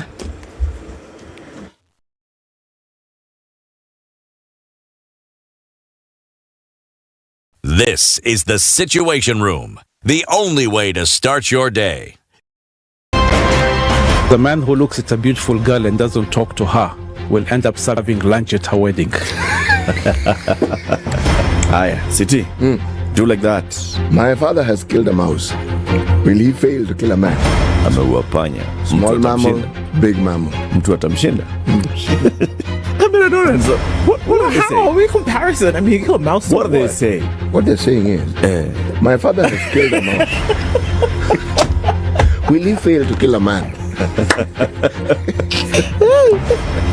Name, surprise. Someone's name. The name surprised you? No, the name is surprise.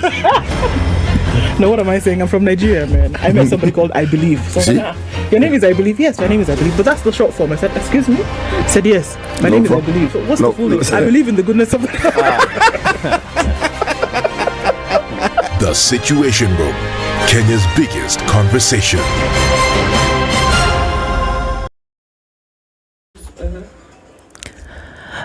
Partly cloudy conditions in Nairobi this morning. We'll see highs of 24 and lows of 14. It's 14 and cloudy in Nakuru with highs of 24 and lows of 13. We'll look at partly sunny conditions in Nyeri at 15, highs of 23, and 25 will be the high in a sunny Eldoret at 15. It's sunny at 24 in Mombasa with highs of 30, and Malindi will see highs of 30 and lows of 24. Sunny at 21 in Kisumu with highs of 30 and lows of 19, and it's sunny at 17 in Kakamega with highs of 28 and lows of 16. Partly sunny at 21 in Kampala with highs of 27, and we'll see highs of 30 in Dar es Salaam, 18 and sunny in Johannesburg, and mostly cloudy at 25 in Lagos. It's cloudy at 24 in Kinshasa. We'll see lows of 23.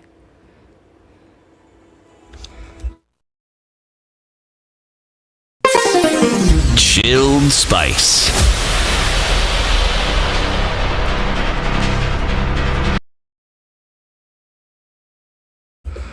Okay, so now is when we're seeing, I think, a little bit more movement coming in from Jogoo Road. That's pretty heavy as you get towards that City Stadium roundabout. And there's also movement on Uhuru Highway, everybody feeding into it. Coming off Langata Road, some of that will go towards Raila Odinga, and there's hold up at that junction, Raila Odinga Way. There's hold up at that junction. And as you get to the Nyeri Stadium roundabout, there's also traffic coming in from the middle of Nairobi West, South Sea, that whole area.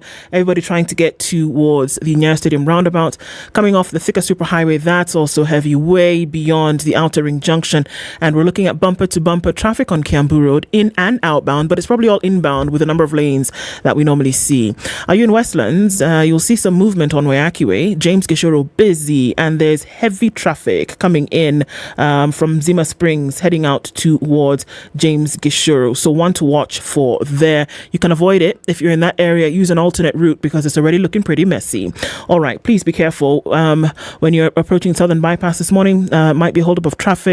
Just watch out for that. And it's also busy on Cabanas going towards North Airport Road. That's what it looks like right about now. Let us know what you might run into. Spice FM KE on X. Spice FM. Spice up your life. Mature, intelligent talk every morning. Spice up yourself.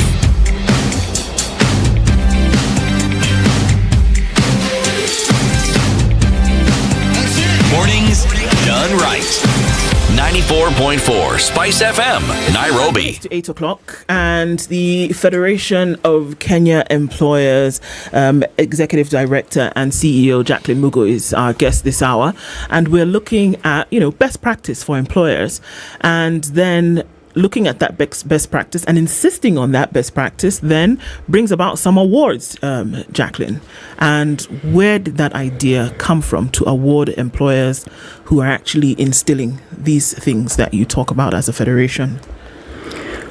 We realized that employers are always blamed for one thing or the other, or there are lots of demands that are pushed their way on a daily basis. And there was really no one sitting back and saying, so what value do these employers add to the Kenyan market? Who's celebrating the good things they do? So as their organization, the Federation wanted to celebrate the contribution of employers to the success of this country, and to encourage them to open themselves to competition, to learn from one another, because one of the things we want to see is our members coming together. The Bible says that iron sharpens iron, but one man sharpens another. So we wanted these corporates to sharpen one another, but it's a brave thing to do, to open up your enterprises to scrutiny, to see what you're doing. So it's an awards that celebrates the best employers in this country. So we've themed it honoring best employers. And we then look at evidence to show what they're doing, and we celebrate that in an event called Air Gala Dinner. So there's certain things that you insist on: leadership and governance, corporate performance, innovation and productivity. What are the measures that you then say, okay, if these are the categories, how then do you look and say, well, this person is actually leading, or this organization is making sure these are done? How would you see a manifestation of those issues to now say, yes, this person then qualifies? The assessment is done for us by an independent consultant whom we hire competitively, because as the Federation, we do not want to be the ones determining which is the best employer and which one is not, because these are our members and we want to maintain that relationship. So it's been done by professionals. It's the corporates themselves that give the evidence of good performance. So you just go online, we give you a link, and you then do the assessment. You decide which of the 8 categories you want to take part in. Our encouragement to employers is to take part in all the 8 categories, so that you learn where you're weak. And there are very clear parameters. If you're saying that you're good in innovation and productivity, we're looking at how you support your workforce to perform. What measures have you put in place to recognize innovation by employees?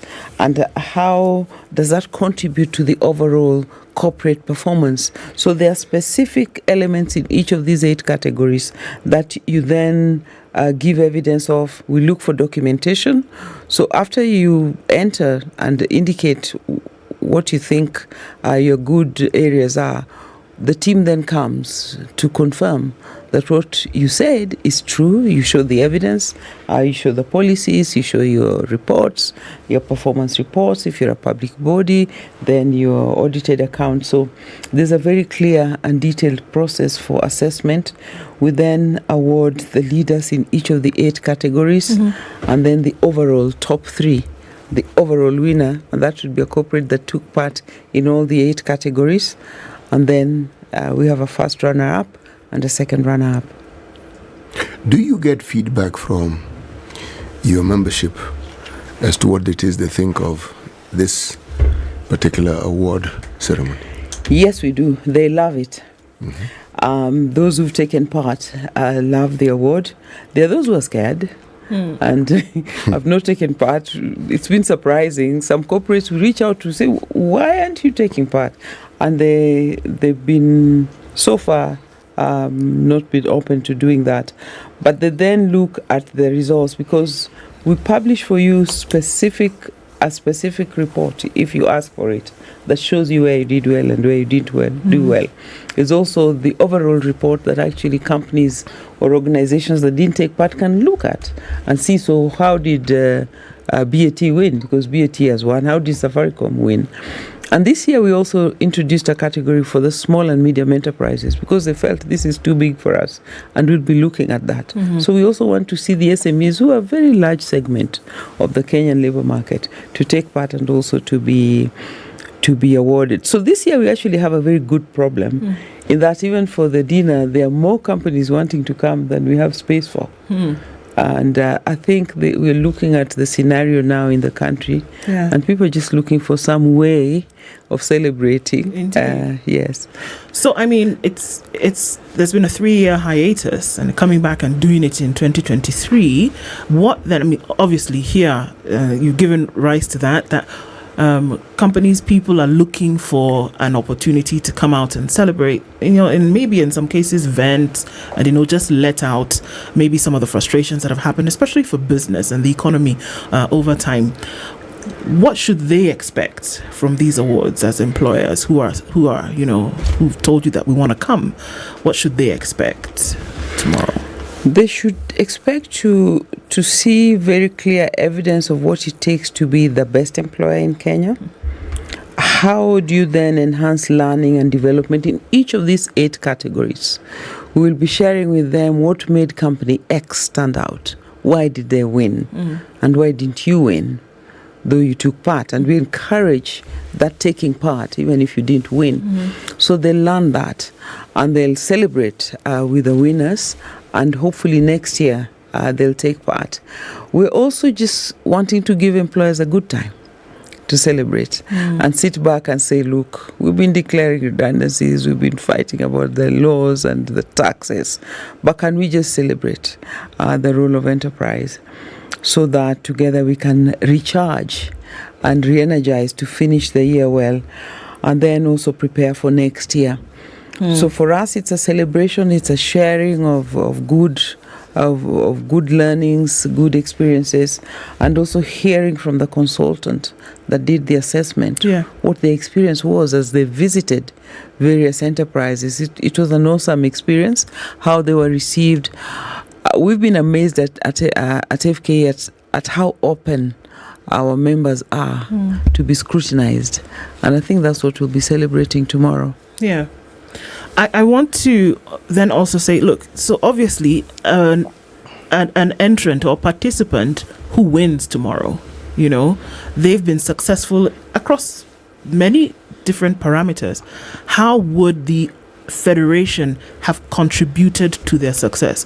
And I'm not just talking about winning an award tomorrow, but obviously there are very many events that led to this organization being successful. What would have been the federation's contribution towards that success over time? Would have contributed in very many ways.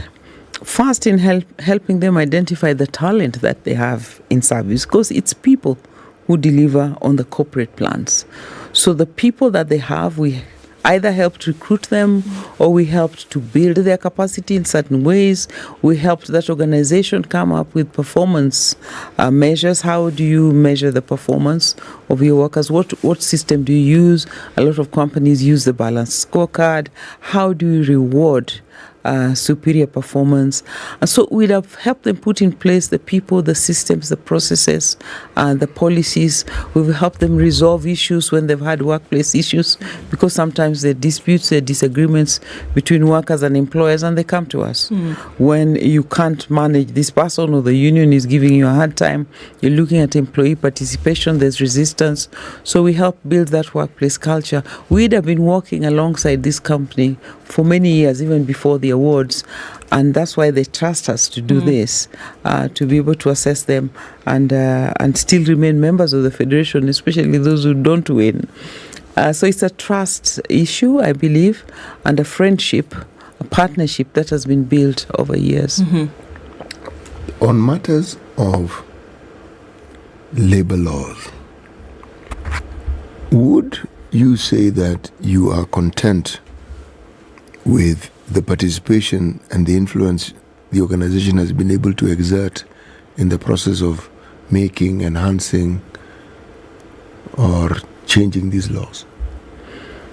When I came to the federation to take up the position I now hold, my first assignment was actually to sit in the task force that was just about to adopt these new labor laws in 2007. And I was shocked by some of the contents of those labor laws. As I was asking FK, how could you allow this to happen? But you see, it's a negotiated process. So I knew there would be challenges because those labor laws are very strict. They have provisions there which are good, but I didn't think we were ready as a country. So I knew it was going to be challenging. And as FK, we did that. But, well, it was an agreed document. So we knew we had to prepare enterprises to comply. And that's what we've been doing. We're now talking about reviewing those labor laws over 10 years down the road since 2007. There have been experiences where even trade unions are having issues, employers and the government as well. So we want to review them holistically to see which areas need improvement. Like COVID came and we were not ready for it. There was nothing in the labor laws about what we called act of God, something totally unforeseen that hits both the worker and the employer.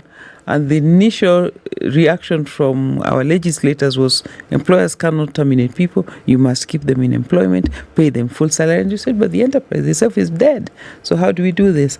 So we will be reviewing them together and hopefully tweak the areas that need to be tweaked and improved, and also look at the realities of the labor market today. Things like working from home. How do you manage that? How do you manage employees off-site? How can Kenya embrace that idea of someone not being in front of you working in an office, but you giving them freedom to work wherever they are and still having the system and the processes to be able to assess their performance and for them to deliver the 8 hours or so that you expect on a daily basis. Do you in any way collaborate with the trade unions? I ask the question because if we're going to talk about labor laws, employers and unions, perhaps would be best advised to have some conversation so that even when those laws are enacted, some of the contentious issues that might have arisen because the laws were probably sorted out in the process of negotiation as to what works best for both parties.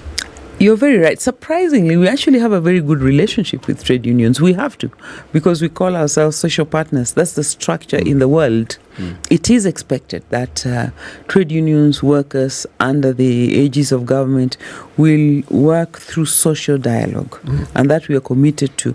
We have a document called the Industrial Relations Charter, which actually governs this relationship. And the Central Organization of Trade Unions, FKE, and the Ministry of Labour honor it. It faces challenges, it gets a bashing. Whenever employers take a hard stance, it becomes a difficult conversation.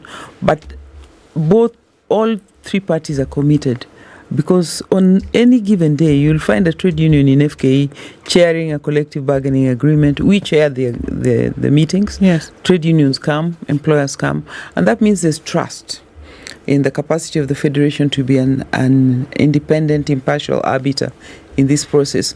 Very often, of course, we have challenges, we have disputes, we have disagreements.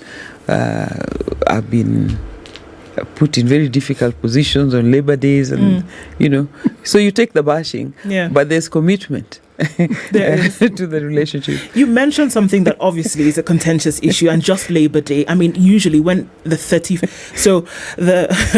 30th of April, people go to bed, wake up on the 1st of May, and the question normally is, all right, what's going to happen? And then the minimum wage story comes in. And there's a lot of complaints that quite a number of employers are not even meeting that minimum wage. And employees then, obviously will begin to ask what happens to that. What role does FKE play in kind of at least ensuring, and I mean, I'm looking at these awards and saying some of the things that you ask is best practices. Does that fall in line with that? An organization who's making sure they're paying at least the minimum wage? And for complaints about, because we do know that a lot of people who should fall within that minimum wage bracket, unfortunately, don't. They're not. Where do you come in there? First, let me say it's very unfortunate that Labor Day has become a discussion about statutory minimum wages. Yes. It should not. It is a day to celebrate the good work done by workers, by employers, and the government as the policy holder. So we've been fighting that for a long time. Can we allow Labor Day just to be a day for celebrations and not make it about statutory Expectations, minimums. yeah. There are bodies that are set up to help advise on statutory minimum wages. We have the National Labour Board, Agricultural Wages Council, just for agricultural sector to look at it. So how has it performed? Can we improve the minimum wage? By what level? Then there's a national minimum wage. These bodies are supposed to meet way before Labour Day, and that decision made and agreed on outside Labour Day. So that's an unfortunate scenario that we've been trying to break and haven't succeeded. FKE plays a very strong role in wage determination in this country. As part of these bodies that I'm talking about, there's supposed to be research done by the government to advise on the parameters of wage determination. We have to look at the impact on industry, the impact on the informal sector, which is very huge in this country, before you decide to increase the minimum wage. And the reality is that Kenya's minimum wage is the highest in the region. So we've been saying it's just an entry point. Because if an enterprise can pay more, then they can through negotiations. So we need a different conversation around that, and this is one of the things we've engaged the current administration on. Can we facilitate these wages councils to do their job so that it is not a fight on Labour Day, but we believe in fair remuneration? And once that statutory minimum wage is passed, then as private sector, we actually honor it. Now, the government is actually the largest employer. So when they increase the minimum wage, I always say, but actually, you'll be the hardest hit. And can industry meet that minimum wage? Because it means that a domestic worker, employing a domestic worker in their house, have to pay this minimum wage. Yes. That's what we always forget. So can Kenyans adhere to it at all levels? But Jackie, when you think about it, these domestic workers also have domestic workers. Yes. So what do they pay their domestic workers? Where does the snowball stop? Yes. That's what I'm asking. So you have to put it at a level which is capable of compliance by everybody. You mentioned the government being the largest employer. I have to ask, so what role do they play in FKE? I mean, their government, we understand, but the workforce that is under their purview is huge. The government sets the policy, so we seek to influence that policy. We actually, as FKE, represent quite a lot of the public sector. The parastatals can be our members, and quite a number of them are. Oh, yes, and they are. Very many of them are members. So we work together very closely with the government through the Ministry of Labour. In setting those policies, there should always be a tripartite team that is looking at it and telling government, look, if you pass this is the impact on employers. But we need to listen to each other better to be able to come up with laws and policies that are not too heavy on either side. The thing is, government is led by elected politicians. Yeah? Now, there's always this need to do what is popular, not necessarily practical, but popular. This matter of the minimum wage, I have a view. I actually think that every time on Labour Day, when we were told that the minimum wage has been increased by a certain percentage, what the government has ended up doing is reducing the value of that shilling that they've given the worker. Because if you have that amount of money, in terms of just amounts and figures, do they take into consideration what that money actually does or what it actually can do? Because, again, if the minimum wage is what? Is 15,000? About 15,000. Okay. Yeah. And you give me, 10%? That's 1,500. Okay. What that does really change? I mean, the cosmetic aspect of it, one sees the optics, one understands you are saying you're doing something, but do you really do something? The question is this.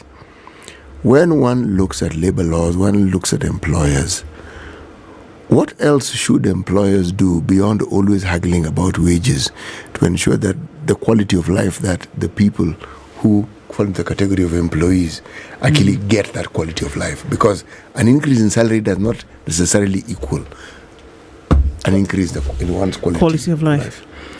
That's a very valid point, and that's actually one of the main contentions and main issues FK has been trying to advance on Labour Day and outside it. Our role is not just about wages, because it is our strong belief that if we looked at the cost of basic commodities, if we spent the taxes that Kenyans already pay for the amenities that they need, transport, you know, if you've been to other parts of the world, the transport is reliable and affordable. If you look at healthcare, you can go to a public hospital or dispensary, as we used to do when we were young. Here in Nairobi, you could walk into a hospital, a dispensary in Jericho, and get treatment. And get drugs. Yes. Not real drugs, not generics. Yes. You could go to any hospital and get their treatment. Schools, what's the cost of education? Because if you give me a 10% increase, but the cost of living goes up twice that, then you've actually eroded my capacity to purchase. So this is a conversation we need to have, because I remember my mom used to earn 600 shillings many years ago, never mind when. But we lived better than now because bread was 35 cents. You know? Wow. So what is the cost of basic commodities? Can we look at the costs of living and the drivers of that, as opposed to pushing for wage increases, which locks more people from entering into the employment bracket, because corporates can't take them. And then it's a vicious cycle, because we believe that wages cannot chase goods and services. It has to be the other way We've around. got it wrong, so we need to change that. So as we, as employers gather at Safari Park tomorrow, then, obviously there will be winners, and then there will be those who can have the hope of being winners in the future. What would you hope for an atmosphere of work and business and employers and employees in this country, even after they've been awarded, and then looking forward to the next time? Tomorrow, as we celebrate the Employer of the Year awards as employers in this country, we want to look at the 8 areas of leadership and governance, corporate performance, innovation and productivity, responsible business conduct, looking at leading enterprises through learning and development, through an environment that allows people to thrive, looking at inclusiveness and diversity, and the HR policies and industrial relations that impact the workplace. We want harmony at the workplace, productivity at the workplace. And tomorrow we just want to celebrate those who are leading the pack in doing well in these areas, and encouraging those who may not win tomorrow to target winning in the next one in 2024. So tomorrow should be a win-win for everybody. Even those who don't lift that trophy will be winning, because they're there to learn, and they've opened themselves up to scrutiny. Most of those who are coming tomorrow are those who've taken part and have done well in one way or the other. And because of these 8 categories and the fact that there are 3 winners in each, there are chances that very many corporates will be celebrated tomorrow. And that's what we're looking forward to. So let's come together as employers and have a good time, and also be able to spur one another to better performance going forward. Do you see these awards, even as we come to the end of this, do you see these awards as a spur then for better business environments, better work environments moving into the future, for somebody to say, actually, you know what, let me work at what I can, not just so that I can win an award, but actually make it a better environment? You're absolutely right. This is a catalyst for better performance, for commitment to consistent improvement, and for commitment to learning from the rest of the corporates what you can do better going forward. So actually it's an encouragement to all employers that where you are now, you can do better tomorrow. And you do that by learning from the rest of the employers in this country and celebrating the work that businesses do to drive this economy forward. So for us, we'll be celebrating all employers in Kenya as FKE. Fantastic. Jacqueline Mugo is the Executive Director and CEO of the Federation of Kenya Employers. Thank you for being here this hour. I mean, it's been illuminating for sure, and then giving hope in terms of what business can actually do and what employers can actually do in the future. The EYA Employee of the Year Awards take place tomorrow at the Safari Park Hotel on the 6th of October. That's 6th of October. And awarding those who have upheld, who've kept, who've initiated best practices as employers. And it will be interesting to see who comes out on top and spurring on a great business and employer environment into the future. Jacqueline, thank you for being here. It's a pleasure. And great to have conversations with you, and looking forward to future conversations that we will have. Thank you so much. Good morning. It's 8 a.m.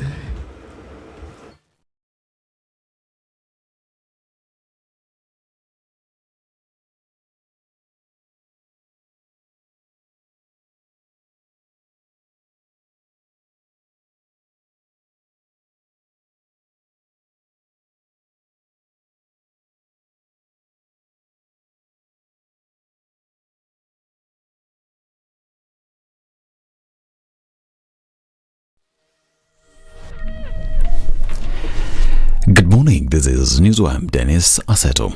President William Ruto has appointed former Kenya Medical Supplies Authority CEO Terry Ramadhani, whom he suspended in May of a flawed procurement process at the state agency, as the deputy envoy to India. Ramadhani was ousted following a scandal at KEMSA that left the country on the verge of losing a 3.7 billion shillings worth of anti-malaria nets from the Global Fund. The head of state announced the changes when he reshuffled his cabinet, further nominating and redeploying some Kenyan ambassadors and their deputies. Azimio la Umoja One Kenya coalition party leader Raila Odinga has expressed reservations about Kenya's decision to steer a United Nations Security Council-backed foreign security mission to Haiti. Odinga questioned why Kenya has to lead the mission to the gang-controlled Caribbean nation, particularly when the UN Security Council had numerous African states and neighboring nations of the war-stricken country to choose from. Kitu ambayo inashangaza ni kwa nini Kenya? Manake Haiti ni kule Caribbean, ni karibu na Marekani. Iko mlango ya Amerika hapo Haiti. Kwa nini Amerika hawaingii huko? Si Amerika wamekuwa huko, walitoroka kwa nini? Ufaransa walikuwa huko, Nepal wamekuweko na kadhalika. Sisi tuko na shida ya kutosha.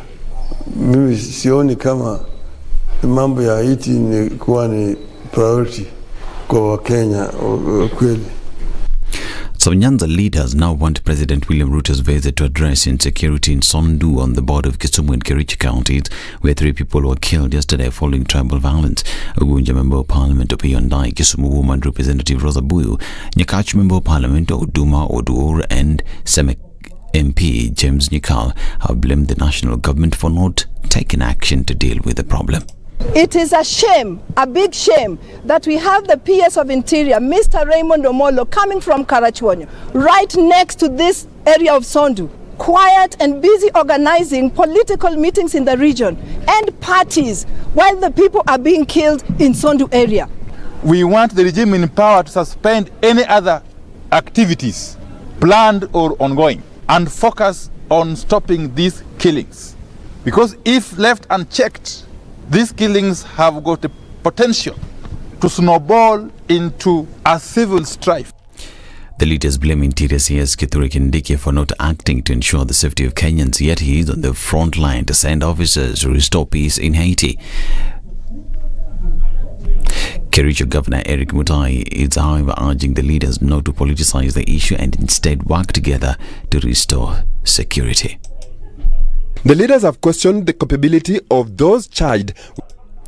Now, about 7 schools have been forced to close due to the insecurity in the region.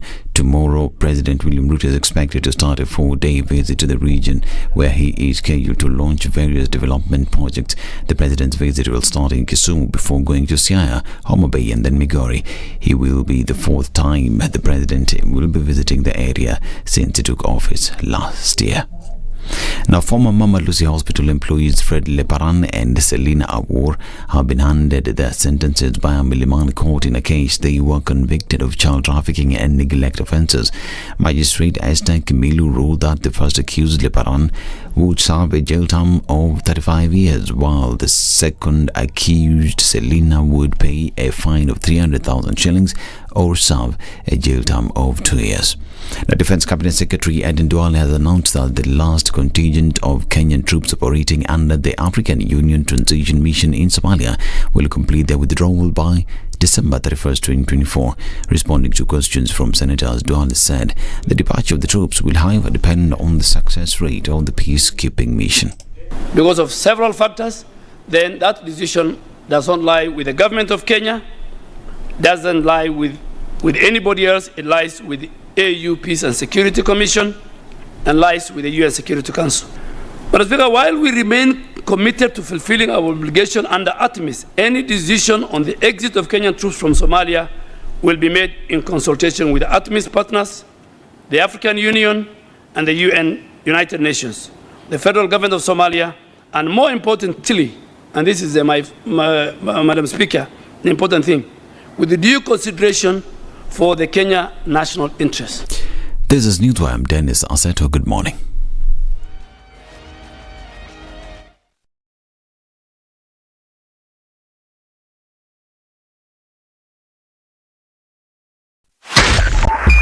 .5 Spice FM, Kisumu. Thank you very much, Eric, and it's good to be at the Situation Room. Always a pleasure coming here. This is the most challenging interview panel in Kenya. You guys are very well informed, and as you can see, Charles today, very philosophical. To be poor in this country is the greatest sin you can commit, not just from a legal perspective, but from life generally. It is very, very skewed.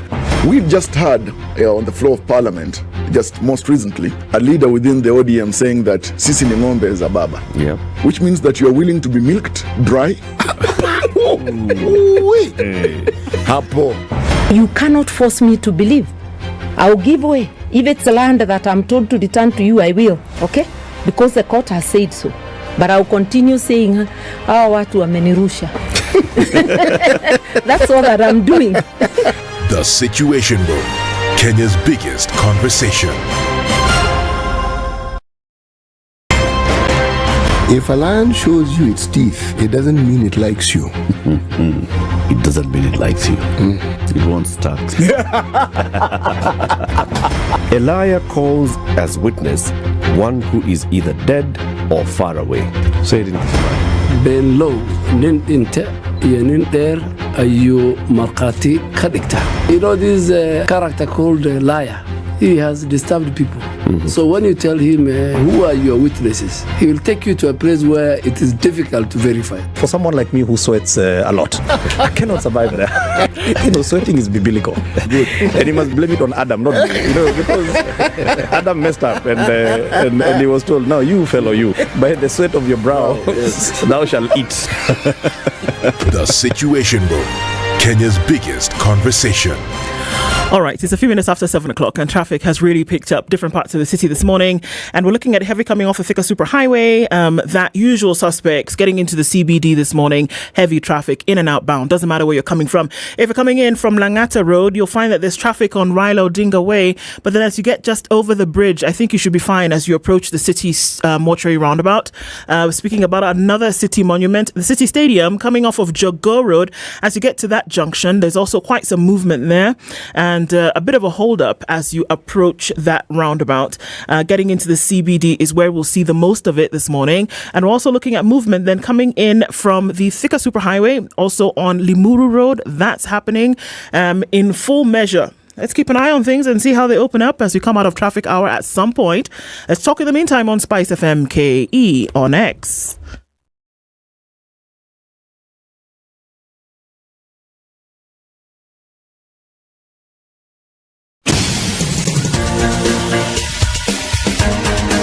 This is The Situation Room, the home of hard-hitting political commentary and penetrating insights about the state of the nation. This is a talk radio experience like no other. The Situation Room, a place for hard truths, debates, and elevated conversations. The Situation Room, witty, political, engaging, deep, controversial. In the room, we have C.T. Muga, researcher, academic, seasoned political observer, a fountain of wisdom in these politically uncertain times. Ndu Okoh, Nigerian by birth, Kenyan by choice, communications expert, Pan-Africanist, a truth seeker and believer in people power, and Eric Latiff, agent provocateur, the man in the chair, seasoned journalist, news hound, a man who believes in punching up, not down. This is the Situation Room, the only way to start. 9 minutes after 8 o'clock, getting into the third hour of Kenya's biggest conversation. It is Justice Thursday, and our guest for this hour is seated. And as we welcome her, we are going to remind ourselves about the largest single-day athletics event that's taking place on the 29th of October. As we get running into the morning, let's think about running on the 29th of October in the Standard Chartered Nairobi Marathon. Takes place from Uhuru Gardens, very bright and early in the morning.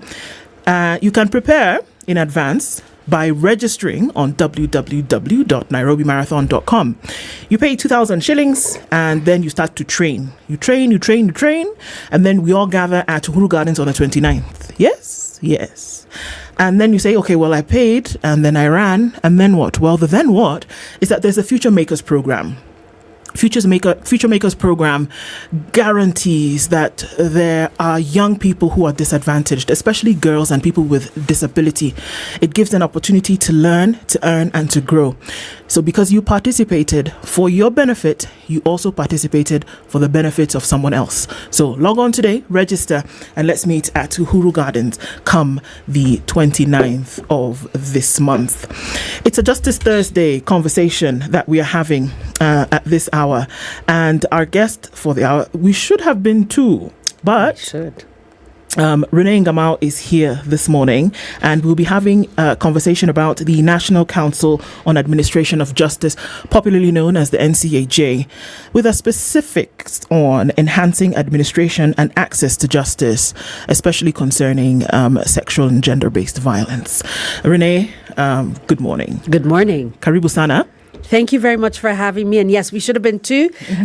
We should have my friend and fellow speaker in a few minutes, hopefully, fingers crossed. But let's get ahead with the conversation. Yeah, indeed, she'll join us if she does, and that would be great. But yeah, huge things to open up. But even before we get to opening that up, how about CT welcomes you in true Situation Room format with today's proverb?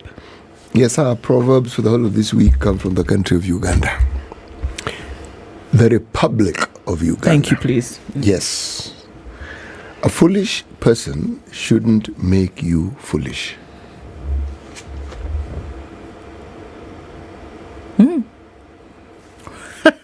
Renee, why are you giving me side eye? Please, what does this mean to you? I think there's so many assumptions in that statement. How first will you determine that they are foolish before your own foolishness catches up with you? For you? For me, it's an invitation to hold your standard no matter what. I think there's something beautiful about that. No matter what you're surrounded by. And it's easier said than done, isn't it? It is easier said than done. And in our own eyes, we're never foolish. It's other people who are foolish. Yes, so, yes. It's an interesting proverb, this. It is. Every Thursday, we try to ensure that since Thursday is the first Friday of the week, I like that. We make the proverbs as simple as possible. Something easy to understand. To allow the capacity of the brain at that day. Yes, to be able to survive this one day before you actually get to the second Friday. You know, that's them just saying kindly, we're allowing for your foolishness. Wow. I see what y'all did there. All matters justice. We like you, Renee. Okay, so, yes, matters justice. It is Justice Thursday, and looking at the National Council on the Administration of Justice, we use that acronym a lot, NCAJ, and we throw it around here and there.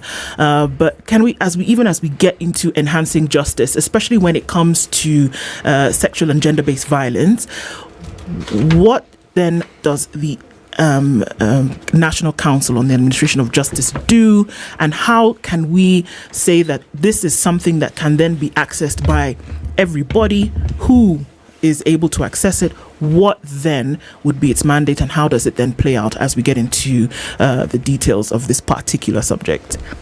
Well, that's a lot to unpack, and thank you, Ndu, for the questions. Let me start off by just saying that I am a partner, or I represent a partner to the National Council of the Administration of Justice, which is Clean Start, and therefore I am not within the staff of Clean Start. But really, as an organization, just, broad brushing, it's constituted by law, and it is chaired by the Chief Justice of the Republic of Kenya, and really does what it says on the tin, looking at issues of justice, accessibility, administration, etc., and how can we ensure that there is equitable, affordable access to justice for all.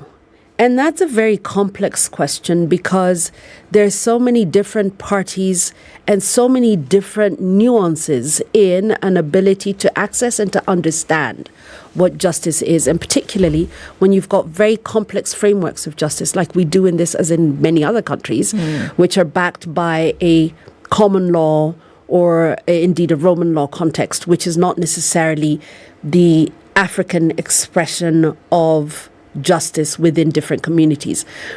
So there is quite a lot, that they do. But specifically, I think for today is in relation particularly to questions of sexual and gender-based violence. Those who are victims, those who are accused, those who are perpetrators, and then a society at large. And I think the question of administration of justice relating to them, or even access to justice, or even what is justice in cases like these, is a lot more complex, as we have seen when culture and law come together, and sometimes come together in clashing, to try and find some level of compensation or a justice, once again, for those who have been victimized.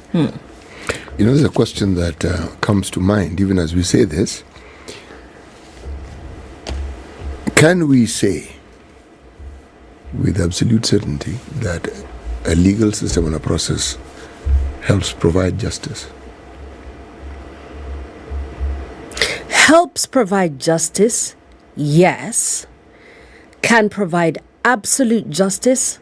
I think no, but that is within a conceptual framework, because I think we'd have to question what is justice, what constitutes the elements of justness, of fairness, of equity, of equality, and to whom, and to what end. So, and that differs from culture, from community, from even from social class to or economic class, and so. What I think any justice system can attempt to do is to bring fairness, dignity, compensation, retribution that is acceptable to the majority. So essentially what you're saying is that a legal system tries to curb what would be natural human instincts. Because human beings by their very nature are not necessarily fair. Circumstances, socialization, an ecosystem is what panel beats them into being certain creatures. But left to their own devices, without that check and balance that a legal system or a justice system would provide, then God alone knows what they would do. Allow me to push back a little bit, if I may. By all means. Push a great deal. And say this. I think that in practice, your statement has been proven wrong in history, with all due respect. And this is because whenever societies have degenerated to war, that what has always overwhelmed war has been a ceasefire that is brought about sometimes sooner, sometimes later, by groups of people who find that constant conflict as a way of life results in a lose for all. Otherwise, we would be a society consistently at war, in conflict, or in conflict with moments of peace. But we're not. By and large, around the world, we are societies looking for peace and coexistence. And where that fails, then there is conflict. So I would come at it from a kind of different direction. So would we be able to say that the council, as we speak right now, continues to look for, or continues to enhance, or continues to support situations whereby this conflict that we speak of, we'll delve into sexual and gender-based violence in a minute, but that these conflicts that we speak of then will be reduced to a specific level, and that stakeholders then will be involved in that process, and that everybody, doesn't matter where on the total pole that you are, you can access this position of this justice that is equitable and that is accessible to everybody.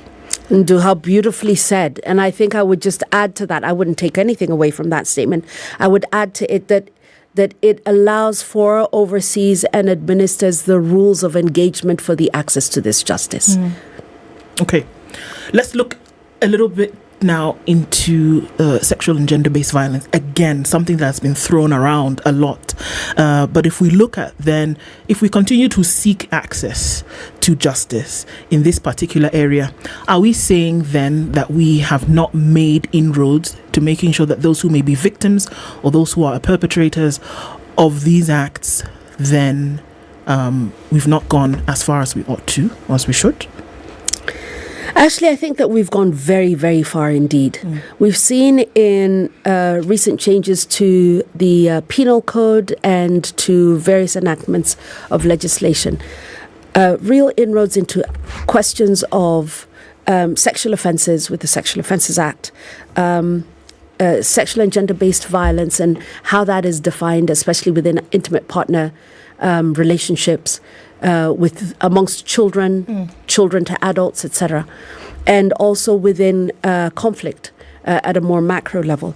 And so the work that is being done right now, and particularly by the Committee on the Review on Sexual and Gender-Based Violence Laws, Rules, Regulations and Policies, is to look at what are the next steps. What have we learned so far from what it is that we have? And what are the next steps to ensure that the accessibility is even greater, that the nuance of sexual offences caters for situations that we had not foreseen? And I will give you an example, if I may. Yes. Very famously, and I know that we have talked about it very often in the press, are questions of what we euphemistically call the Romeo and Juliet offences. Yes. Romeo and Juliet offences being offences where a child, both of them children, are in an intimate physical relationship, basically in a sexual relationship, and where we find that the male child is then held out to be a perpetrator, whereas the female child is held out to be a victim. The concept behind it being that the female child cannot give consent because she's a child. Because she is a child. However, and this has been an attempt to redress what earlier was a situation that was a problem with how we define children under law, where we had categorized girls at various stages and ages of their adolescence, and they could give consent in certain stages. And then the law came and said, no, under 18, you're not able to give consent at all. But then in practice, we skewed this against the boy. And suddenly the boy could give consent and could also be a perpetrator. Whereas in fact, if you think about it, he can no more give consent than she can. And so now we're coming back to look at actually what happens in these Romeo and Juliet cases. What happens when the boy turns 18 and the girl is 17 and they've been in a relationship. But also there are bigger issues, which are cultural issues. How do we address questions of SGBV where we have culturally, some cultures, not very many of them remaining, where they still marry off girls under the age of 18 to men who are well over the age of 18. Then how do we curate for that in a way that first actually protects the victims and really clarifies with perpetrators that this kind of behavior is completely unacceptable. So it's coming back to look at those things. I would say it's the 2.0 of SGBV laws. Okay. Does it take into consideration, I mean, look, because there has been agitation, there's been questioning. We did have a famous ruling. We did have one judge who then started to question some of these things and said, no, you cannot hold this boy responsible, again, just because of what you're saying, because of his age, right? So there's been agitation, and we're getting to the point where the thing might just bubble over. But then does it take into consideration culture? Because a lot of this behavior is still very culturally, traditionally skewed. How then would this access to justice take culture into consideration, whereby things that cultures have practiced for hundreds of years, essentially we're coming to now say, excuse me, this is against the law, and number two, you must stop it now. How then does that conversation come into place so that it can remain, as you said, at least seem to be fair? Sorry. I beg your pardon, I've got a little bit of a frog in my throat, clearly. Bless you. Thank you. I think I'm going to be a little controversial and say this. The historical use of the whip does not justify its continuous use. And I am paraphrasing very much from better and deeper thinkers. What do we want for our society today? And I think our laws must hold us, or must enable us to work towards the aspirations that we want as a society. Earlier on, I was listening to the interview in the last hour about labor laws and asking, actually, in this challenge between employers and employees, labor laws, etc., what do we actually want for our society? Nobody seems to ask that question of what does dignified work look like? And I think also it's important to ask, what do we want for our society? Does it work within the society that we aspire to go into for the primary caregivers to be underaged, uneducated, largely unemployable, to be dealing with huge health issues by virtue of the incident of having been born within the intersection of culture, poverty, and environment, and say that because historically it has been done, then we must continue to do it. On the other hand, there's a question of education and also of contracting with different communities to say, well, if this is no longer an acceptable way, what then works within this cultural framework?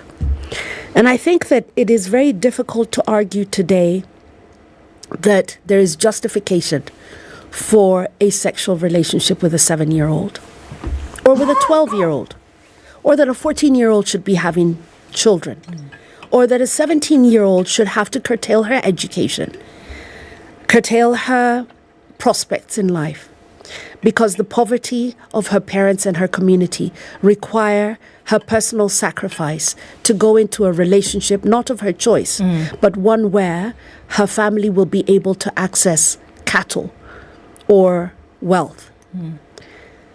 And so how do we legislate for that? Exactly. And I think these are the big questions that we're attempting within the committee and with public participation to ask and to legislate for in a meaningful way. And I think sometimes we forget that we forget to keep an eye on the victim, solidly on the victim. I'll tell you, Ndu, just very quickly, some of the things that are the result of, for example, underage marriage or, for example, teenage pregnancy. In this country, a person under 18 cannot themselves access the National Health Insurance Fund or access public health without an adult. What happens where you have a child who has a child or who is bearing a child and who does not have a supporting adult to sign off for them? What happens when she needs to take that child to clinic?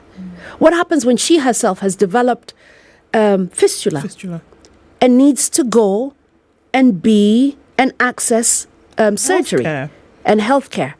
If we are going to allow for a system that says to children that despite the fact that you do not have consent and you are incapable in law of having consent, we will allow that somebody else has agency over your sexuality and can sign you off to another person for the rest of your life in exchange for whatever the assets are.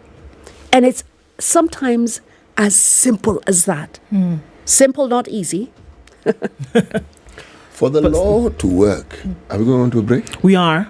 Why don't we go into Let's go into a break and then we come back and ask that question. Remember the first 3 words, for the law to work. There were five words. Okay, we'll start with that when we come back. And as we're getting into the It's Justice Thursday, today is the 5th of October. And in Mombasa, for the last couple of days, the African Regional Judicial Dialogue on Transnational Organized Crime and Illicit Financial Flows has been taking place. It closes today. It was opened by the Chief Justice, Martha Koome, and looking at ways in which the adjudication of a conversation around adjudication of these crimes can actually be taken on, and looking at what the role of courts is in the prevention and response to these. So 21 African countries are represented by judges they'll be discussing, and they have been discussing their experiences and challenges, and that goes into its third day. Today you can catch the conference live online and on TV. It's 8:30. Our conversation continues after this.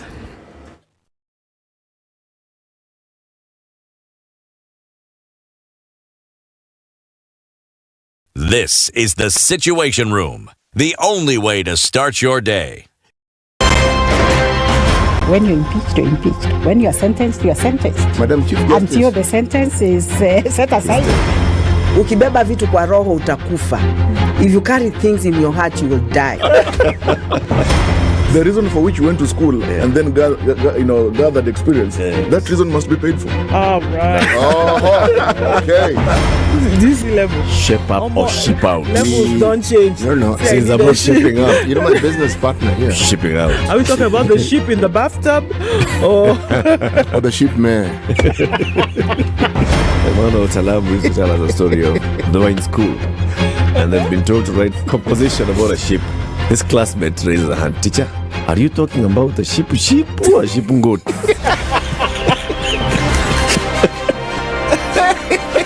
The Situation Room, Kenya's biggest conversation.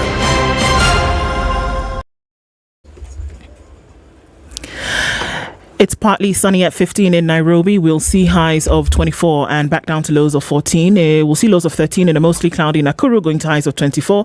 And 23 will be the high in a partly sunny Nyeri at 15. 15 and sunny in Eldoret, highs of 25 and lows of 13. And it's sunny at 24. Looking into Mombasa with highs of 30 and lows of 24. Malindi is sunny at 25 with highs of 30 and 21, and sunny in Kisumu with highs of 30 and lows of 19. Kakamega is sunny at 17 and looking into a sunny Kampala at 21, we'll see highs of 27, and 30 will be the high in a mostly sunny Dar es Salaam at 25. It's sunny at 18 in Johannesburg, and we'll see highs of 29 in Lagos and 33 in Kinshasa.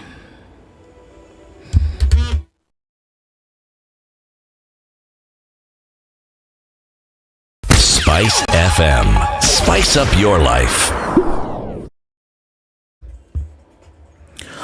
All right, still in traffic hour, and we're getting around it. I think that this might not be too crazy going into other parts of the morning, but still heavy on the Thika Superhighway. And we're looking at traffic on Raila Odinga Way, some of that spilling over to Ngong Road, and also incoming traffic on Gong Road, going then towards Valley Road or coming down Gong Road all the way through to the Haile Selassie Junction. So watching out for that. The Thika Superhighway still remains busy. Kiambu Road, one for the books this morning. Hasn't been that way for a minute. So in and outbound traffic continues, but we know this is all inbound and many lanes as we're looking at it now. That busyness that was happening coming in from Cabanas going towards the Outer Ring Junction, that seems to have fizzled out. Coming out of traffic hour soon. Let's see what it looks like then. Talk to us. Spice FM KE on X.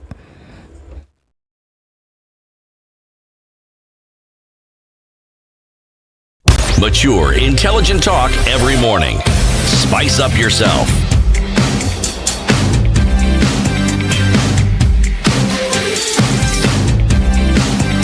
Mornings done right.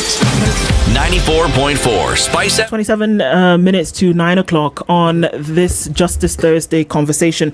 Renee Ngamau is our guest this morning, and we've been looking at sexual and gender-based violence. And CT, do you remember the 5 words? Because I cannot. You were coming in with your question. Well, what I wanted to ask was this. I am going to paraphrase. You see, what do we need to ensure is in place for a law to work? Because if you have a law, it's a sensible law, it's logical, and yet there are people who studiously and very deliberately continue disobeying it. On the face of it, they give the impression they've understood, but the actions belie whatever it is that they say. So, the one excuse that is constantly given are considered cultural reasons, but culture by its very nature is dynamic, so it cannot be that. For every justification, for every malpractice, somebody has to bring in culture. I'm concerned about not necessarily the culture, but the reason why people will insist on doing what they know they ought not to do. Or is it that they don't think they ought not to do? Or that's why I began my discussion earlier on about human nature and the inclinations that people have. Is it that we're justifying something we want to do irrespective of how damaging it is to other people, and perhaps with the knowledge that we can get away with it? Or is it simply there's a support system that enables me to do exactly what it is that I want to do? And there are enough people who support it. So much as there may be a law in the country I live in, given the community I come from, I know very well I can still get away with it. Wow, these are really big questions. Let me attempt in my small way to respond to it. What makes a law effective? Yes. I think is social contract, is will, is agreement, is enforcement, is a process that is accepted, and is a transparency of that process. If you think about it, and I love the question that you've asked, why would you do something, or why would one do something in a context where they know that it is wrong and yet they feel that they can get away with it? And to kind of bring it round to the subject matter. If I, and I never would, but if I walked up to you and I punched you in the face, we would agree in this room that I have committed assault and battery. If we were married, which we are not, and I punched you in the face, or you punched me in the face, listen to CT Muga, then we would agree that in fact what has happened is being within an intimate partner relationship may be subjected to a different rule. Why? Why should it be subjected to a different rule? Why should the fact of our having pledged our love and desire to live together for the rest of our natural lives, which is the concept of marriage in whatever way it is, negate or remove responsibility, culpability, liability from what is effectively assault and battery? The reason why it does, and I'm not saying that it should, the reason why it does is because we have social agreement in our country that intimate partner violence is quote unquote acceptable. And so you go to court and you'll have witnesses who will come and say, and I'll say this in Swahili and then in English, "Uko kwao ni vita tu." You know, their home is just full of violence. Every night it's a war zone. We know he's been hitting her, or she's been, they've been fighting, or whatever it is. And so you have a community, a neighborhood, a society that has been agreeing that it's okay not only for that fight to continue, but for them not to intervene, and they feel that they don't have permission for it. Which then brings us to the question of perpetrator-victim. We then have, and you've seen this in a number of cases, situations where it could be a male or a female victim, who say, he's been hitting me for a long time. This time I picked up the frying pan, or this time I took the knife from him, or whatever it is. Here's another situation. I'm just putting them out there for us to really think about when we think about SGBV laws, where you have sexual relations between adults and children within the same family, or even children within the same family. And the desire very, very quickly is to go to a family mediation. Or church. Or a religious institution. Rather than to call out that, in fact, here there's an incest problem, or that there is a situation which actually does require the intervention of the law. The law can't intervene in every situation and should not be required to intervene in every single situation. But where do we draw the line and actually say, thus